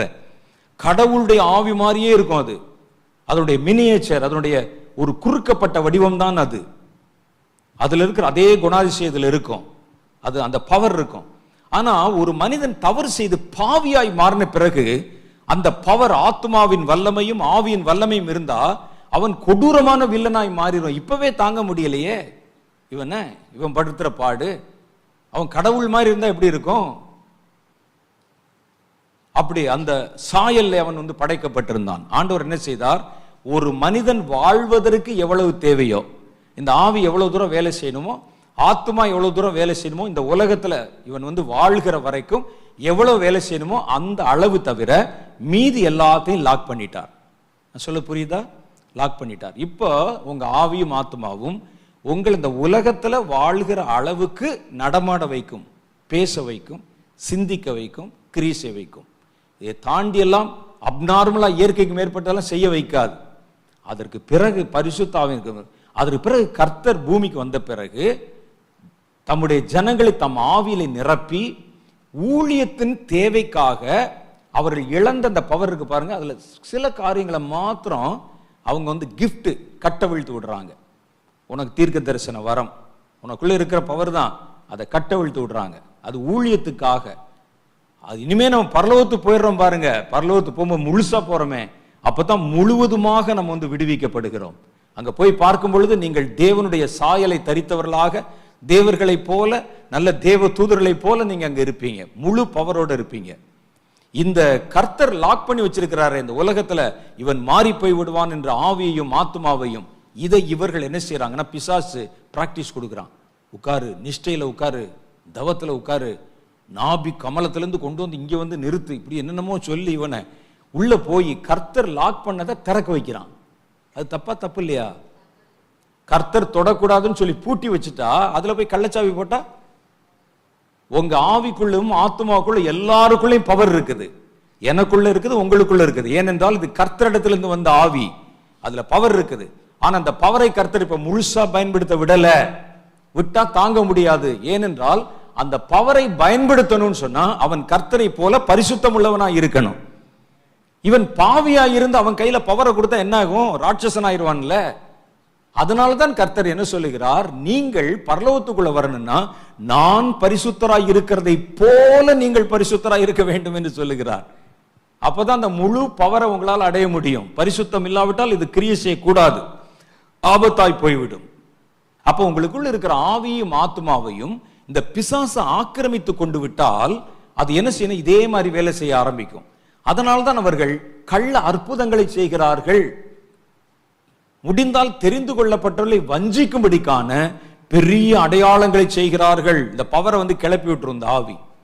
அதனால ரொம்ப கவனமாக இருக்கணும். எந்த அற்புதமும் கர்த்தரை மகிமைப்படுத்தாவிட்டால் அது கர்த்தரால் உண்டாக்கப்பட்டது அல்ல. அவருடைய முடிவு யாரை காமிக்கணும்? இயேசுவை காமிக்கணும், கர்த்தருடைய ராஜ்யத்தை காமிக்கணும், ரட்சிப்பை காமிக்கணும்.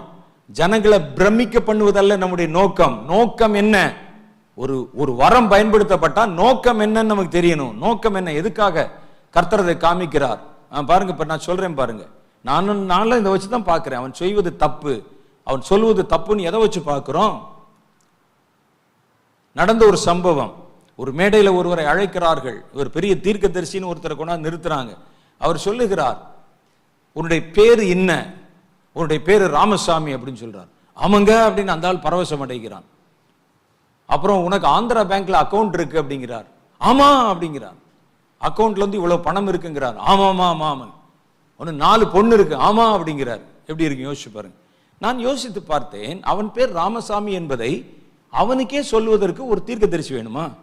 அவனை கோமால கிடக்கான், மறந்துட்டானா, பேரை மறந்துட்டானா, தட்டி எழுப்பி உன் பேர் ராமசாமி, ஏன் பரவசம் அடைகிறான்? என் பேர் வின்சென்ட் செல்வகுமார்னு என்னை கூப்பிட்டா நான் பரவசம் அடைந்துருவேனா? எப்படிங்க உங்களுக்கு தெரியும்?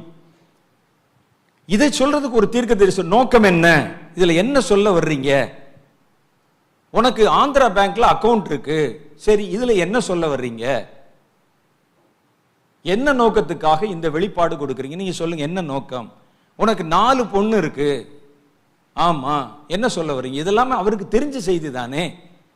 ஒரு தெரியாத செய்தியை சொன்னீங்கன்னா அது வந்து ரிவலேஷன், வெளிப்படுத்துதல் என்று சொல்லலாம். தெரியல, மறைக்கப்பட்ட ஒரு காரியத்தை வெளிப்படுத்துகிறோம், அது வந்து வெளிப்பாடு.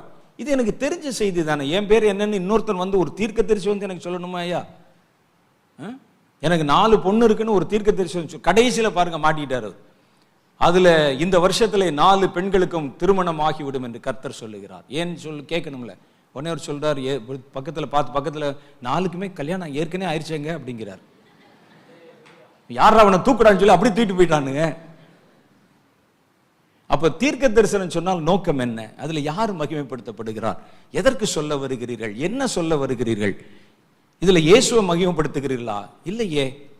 ஒரு பெரிய ரதத்தை வச்சுட்டு எங்க ஊருக்கு வருகிற தீர்க்கதரிசி வருகிறார்னு குதிரை வண்டி ஓட்டுறிய, என்ன எனக்கு என்னைக்காவது வச்சு ஓட்டிருக்கீங்களாயா? இதுல வந்து யாரை மகிமைப்படுத்த விரும்புகிறீர்கள்? நான் என்னை தீர்க்கதரிசி முற்றிலும் அறிந்தவர் என்று ஜனங்களுக்கு என்னை நிரூபிக்க விரும்புகிறேன், கர்த்தரை அல்ல. இதுக்கு ஒரு கூட்டம், இதுக்கு ஒரு கை தட்டுவது, இதற்கு ஒரு வந்து வால் போஸ்டரு, இதுக்கு ஒரு காணிக்கை, இங்கேதான் நம்ம ஏமாந்து போகிறோம். இப்படிப்பட்டவர்கள் எழும்போதுதான் கள்ள தீர்க்கதரிசிகளாய் மாறி விடுகிறார்கள். சாத்தான் அவங்கள மெல்ல மெல்ல வச்சு அப்புறம் உண்மையிலே அவனை பேச வச்சிருவான். பேச வச்சு அவனுடைய ஆவிக்குள்ள இருக்கிற பவர், அவனுடைய சக்தி, இது சாத்தானுடைய பவர்ல அவனுக்குள்ள இருக்கிற சக்தியை தூண்டி எழுப்ப வைத்து விடுவான். அப்புறம் அவர் நான் கடல்ல நடந்து காமிக்கிறேன், தண்ணியில மிதந்து காமிக்கிறேன்னு அவர் காண்பிச்சு ஜனங்களை பிரமிக்க வைத்து விடுவார். நமக்குள்ள இருக்கிறதான் கள்ளச்சாவி போட்டது. அதைத்தான் ஆண்டவர் சொல்ல, கள்ள தரிசனம், கள்ள தீர்க்க தரிசனம், கள்ள அற்புதங்கள், கள்ள அடையாளங்கள் என்று கர்த்தர் சொல்லுகிறார். கர்த்தரை மகிமைப்படுத்தாத எதுவும் கள்ளத்தனமானது. அதை மாத்திரம் புரிஞ்சுக்கங்க. ஏன் நான் இதை திருப்பி திருப்பி உங்களுக்கு சொல்றேன்னா, நீங்கள் வேதத்தில் இதுவரைக்கும் சொல்லப்பட்ட காரியத்தையும் செய்வீங்க, இதை தாண்டியும் பெரிய காரியங்களை இனி வருகிற காலத்துல செய்ய போறீங்க. ஏன்னா கடைசி கால ஊழியர்கள் அப்படி செஞ்சா தான் ஊழியம் செய்ய முடியும். ஏன்னா நம்ம இதுவரைக்கும் அற்புதம் என்று நம்பிக்கொண்டிருந்த எல்லாவற்றையும் இன்றைக்கு விஞ்ஞானத்தை வச்சு செஞ்சிடலாம். அற்புதம் என்று நம்பிக்கொண்டிருந்த எல்லாத்தையும் விஞ்ஞானத்தை வச்சு செஞ்சிடலாம். இப்ப நீங்க கர்த்தரை மகிமைப்படுத்தி அவரை காட்டணும்னா இந்த விஞ்ஞானத்திற்கு மேற்பட்ட அடையாளங்களை காமிக்கணும். அதை செய்யணும்னு சொன்னா நீங்கள் கர்த்தருக்கென்று உண்மையாகவே சாட்சியாக இருக்கணும். அதனால்தான் நான் திருப்பி திருப்பி சொல்றேன், இதுவரைக்கும் வேதத்தில் சொல்லப்பட்டது. இயேசுவும் சொன்னார், என்னை விசுவாசிக்கிறவன் நான் செய்கிற இந்த காரியங்களை தானும் செய்வான், இவைகளை காட்டிலும் மேலானவைகளையும் செய்வான் என்று கர்த்தர் சொன்னார். உங்களை பத்தி தான். கடைசி கால தலைமுறை நீங்கள் விஞ்ஞானத்திற்கு அப்பாற்பட்ட பதில் சொல்ல முடியாத பெரிய அதிசயங்களை செய்யணும். அப்படி செய்ய ஆரம்பிக்கும் போது உங்களுடைய மனம் பேதலித்து விடக்கூடாது. பக்கத்தில் இருக்கவங்க உங்களை தூண்டி விட்டா அதன் பக்கத்தில் நீங்க சாஞ்சிடக்கூடாது. வரம் வாங்குவது பெருசு இல்லை, அதை நடத்துவது, அதுல வந்து நிலைப்பது பெருசு.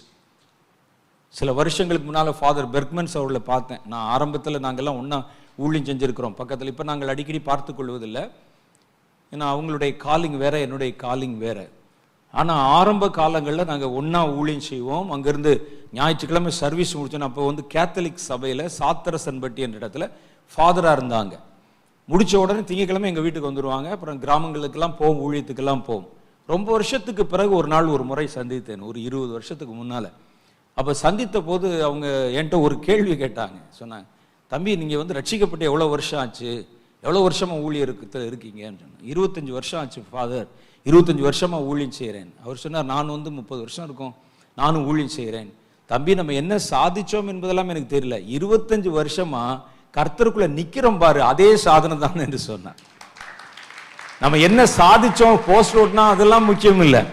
நம்ம இன்னைக்கு வரைக்கும் ஏசுன்னு அவரை நம்பி நம்ம நிக்கிறோம் பாருங்க, அதுவே பெருசு. 25 வருஷமா நம்ம நிக்கிறோமே, அதே பெருசு. உண்மைதான் அது. ஒரு மனிதன் ஓட ஆரம்பிப்பது பெருசு இல்ல, ஒரு காரியத்தின் துவக்கத்தை பார்க்கிலும் முடிவு நல்லது. முடியணும், கடைசியில செய்து முடித்தேன் என்று முடிக்கணும். நல்ல போராட்டத்தை போராடினேன், ஓட்டத்தை முடித்தேன், விசுவாசத்தை காத்து கொண்டேன், ஜீவ கிரீடம் வைக்கப்பட்டிருக்கு. ஓடும்போது எல்லாருக்கும் அப்படித்தான் இருக்கும். நிறைய பேர் சொல்லுவாங்க, பாருங்க பிரதர் அல்லது பாருங்க சிஸ்டர், எப்படிப்பட்ட வளர்ச்சி, அசுர வளர்ச்சி.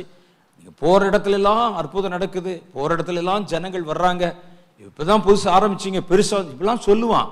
கேட்காதீங்க. எதுவும் உங்க மனதுல விழவே கூடாது. அது உங்கள் வரங்களை மட்டுப்படுத்தி விடும், வல்லமையை மட்டுப்படுத்தி விடும்.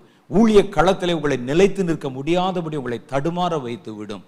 அது மாத்திரம் இல்ல, தடுமாறி ஒருவேளை விழுந்து போயிட்டா கூட பரவாயில்ல, அது நம்ம கூட அந்த லாஸ் முடிஞ்சிடும். அந்த மனிதர்கள் கள்ள ஊழியனாய் மாறிட்டா அநேகரை கரைப்படுத்த ஆரம்பித்து விடுவான். நான் என் மட்டும் ஏதோ தவறு செய்து விழுந்து விட்டேன்னா என்னோட முடிஞ்சு போயிரும். அது அவன் தவறான ஊழியக்காரன். சாத்தான் விடமாட்டான் அவனை மறுபடியும் அவனை எழுப்பி அவனை புதுசா உருவாக்க வச்சு கர்த்தர் இல்லாமலே இவனை பேசவும் அற்புதம் செய்யவும் காரியங்களை நடத்த வைக்கிறான் பாருங்க. அது டேஞ்சரஸ், ஆபத்து. அது வந்த உடனே என்ன செய்வான், அவன் ஒரு பொல்லாத ஊழியக்காரன், அவனே அதை நம்புவான். நம்ம சொல்வது சரிதான், உண்மைதான் என்று நம்புவான். சாத்தான் அவனுக்கு அந்த பவர்லாம் அவனுக்குள்ள இருக்கிறதையே அதை வெளிப்படுத்த வைப்பான். நீங்க கர்த்தர் வர்ற மாதிரி தெரியும், பேசுற மாதிரி தெரியும், பரலோகத்துக்கு போற மாதிரி தெரியும், பறக்கிற மாதிரி தெரியும்.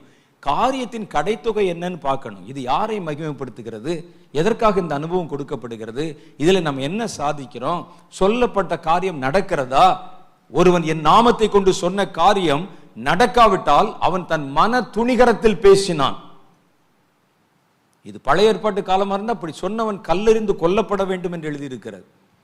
உங்களை ஒருத்தன் கள்ள தீர்க்கதரிசி இருந்தா அவன் கல்லெறிந்து கொல்லப்படணும் அப்படின்னு இருக்கு. அப்போ அந்த அளவுக்கு மரணத்துக்கு ஏதுவான தண்டனை இது. அதனால கர்த்தர் பேசுகிற வார்த்தைகள் எல்லாம் நம்ம கேட்டாலும் நம்முடைய மனசு ஒன்றைத்தான் நாட வேண்டும். அது கர்த்தருடைய மகிமை மாத்திரம்தான். நான் என்னில் பெரியவன் அல்ல, கர்த்தர் செய்ய சொன்னதை நான் செய்தேன், அதனால் அவர் மகிமைப்படுகிறார். எனக்கு இதுல என்ன இருக்குது, நான் என் வழியே கடந்து போகிறேன். கர்த்தர் உங்களை பற்றி ஒரு தீர்க்க தரிசன வார்த்தை பல வருடங்களுக்கு முன்னால சொல்லி இருக்கிறார். இனி ஒரு யவ்வன சந்ததி கூட்டம் எழும்பும், அவர்கள் பெரிய காரியங்களை செய்வாங்க. ஜனங்கள் அவர்கள் செய்ததை வியந்து பார்த்து கொண்டிருக்கும் போதே அவர்கள் அந்த இடத்தை விட்டு நழுவி போய் வேற இடத்துல அவங்க ஆடு ஊழியம் செய்வாங்க. ஒரு ஜோல்னா போய் போட்டிருப்பான், திடீர்னு வருவாங்க, ஐயோ மரித்து 3 நாள் ஆச்சேன்னு சொன்னோடனே கர்த்தருடைய நாமத்தினால் எழுந்து நடன்னு சொல்லுவான். அவங்க எந்திரிச்சிருவாங்க. ஜனங்கள் எல்லாம் ஐயோ ஒரு ஊழியக்காரர் வந்தாருங்க, கர்த்தர் மாதிரி வந்தார், வந்த உடனே எழுமினான்னு சொல்லிட்டு தேடி பார்த்தா இவர் அங்க நிற்க மாட்டார், போயிடுவார். போய் அடுத்த ஊர்ல போய் ஊழியம் செஞ்சுட்டு இருப்பார். அப்ப எதையும் தன்னுடைய மகிமைக்காக தேடாத ஒரு சந்ததி வரும். அதுதான் யவ்வன சந்ததி. யவ்வனம் என்றால் அழகு, அழகான சந்ததின்னு ஆண்டவர் சொல்றாருன்னு சொன்னா நீங்க பண்ற அற்புதத்தை வச்சு இல்ல, உங்க கேரக்டரின் குணத்தையும் வச்சு. அல்லேலூயா. கர்த்தருடைய நாமத்தின் மகிமையை தேடுகிற யவ்வன சந்ததி, அழகான ஒரு சந்ததி, தேவனுடைய பார்வையிலே அலங்காரமும் அழகும் உள்ள ஒரு சந்ததி. அதுதான் கர்த்தர் சொன்னார், உங்களுக்கு நான் கொடுப்பதற்கு பல வரங்களையும் தாளந்துகளையும் வைத்து உன்னை அலங்கரிக்க நான் ஆயத்தமாய் காத்திருக்கிறேன் என்று கர்த்தர் சொல்லி இருக்கிறார். இதெல்லாம் நம்ம தீர்க்க தரிசனம். கர்த்தர் குரல் வழியா பேசுறாரு, கர்த்தர் நமக்கு தரிசனங்கள் வழியாக பேசுகிறார். போலி அற்புதங்கள் இது எது ஒன்றும் வந்து விடாதபடி நம்ம சர்வ ஜாக்கிரதையா எதை செய்தாலும், எவ்வளவு பெரிய காரியத்தை செய்கிறதா இருந்தாலும் ஒன்னே ஒன்ன மனசுல வச்சுக்கோங்க, நீங்கள் தேவனாக முடியாது. நம்ம மனுஷன்தான், நம்ம கர்த்தருக்கு வேலை செய்கிற வேலையாட்கள் மாத்திரமே. என் கடமையை மாத்திரம் செய்தேன் என்று சொல்ல பழகி கொள்ள வேண்டும் நீங்க. அதான் நான் அடிக்கடி சொல்லுவேன், என்னதான் உயர பறந்தாலும் ஊர்க்குருவி பருந்தாகாது. மனுஷன்தான், கடவுள் தான். நீங்கள் இதை பேசுகிறீர்கள், ஜனங்கள் உங்களை கேட்கிறார்கள், அற்புதம் நடக்குது, உங்கள் விரல்களில் அடையாளம் நடக்கிறது என்பதற்காக நீங்கள் கடவுளுடைய உச்சத்துக்கோ கடவுளை தாண்டியோ நீங்கள் போய்விட முடியாது. நீங்கள் மனிதர், உங்கள் உருவம் என்னதென்று கர்த்தர் அறிவார், நீங்கள் மண்ணென்றே அவர் நினைவு கூறுகிறார். அல்லேலூயா. ஒரு நிமிஷம் தொட்டா மனுஷன் தாங்க முடியுதாயா பாருங்க. இப்போ எவ்வளோ பேசுறோம், ஆஸ்பத்திரி போனா 4வது நாள் மரித்து போய்விட்டார், 5வது நாள் காணாம போயிடுறாங்க. இப்ப நான் பார்க்கிறோம் கண்ணுக்கு எதிரா. இதான் மனுஷன். இதுல எதை வச்சு நம்ம பெருமை பாராட்டுவது? அப்ப மிகுந்த மனத்தாழ்மையோட நமக்கென்று நியமிக்கப்பட்ட ஓட்டத்தில் ஓட கர்த்தர் நம்மை அழைத்திருக்கிறார்.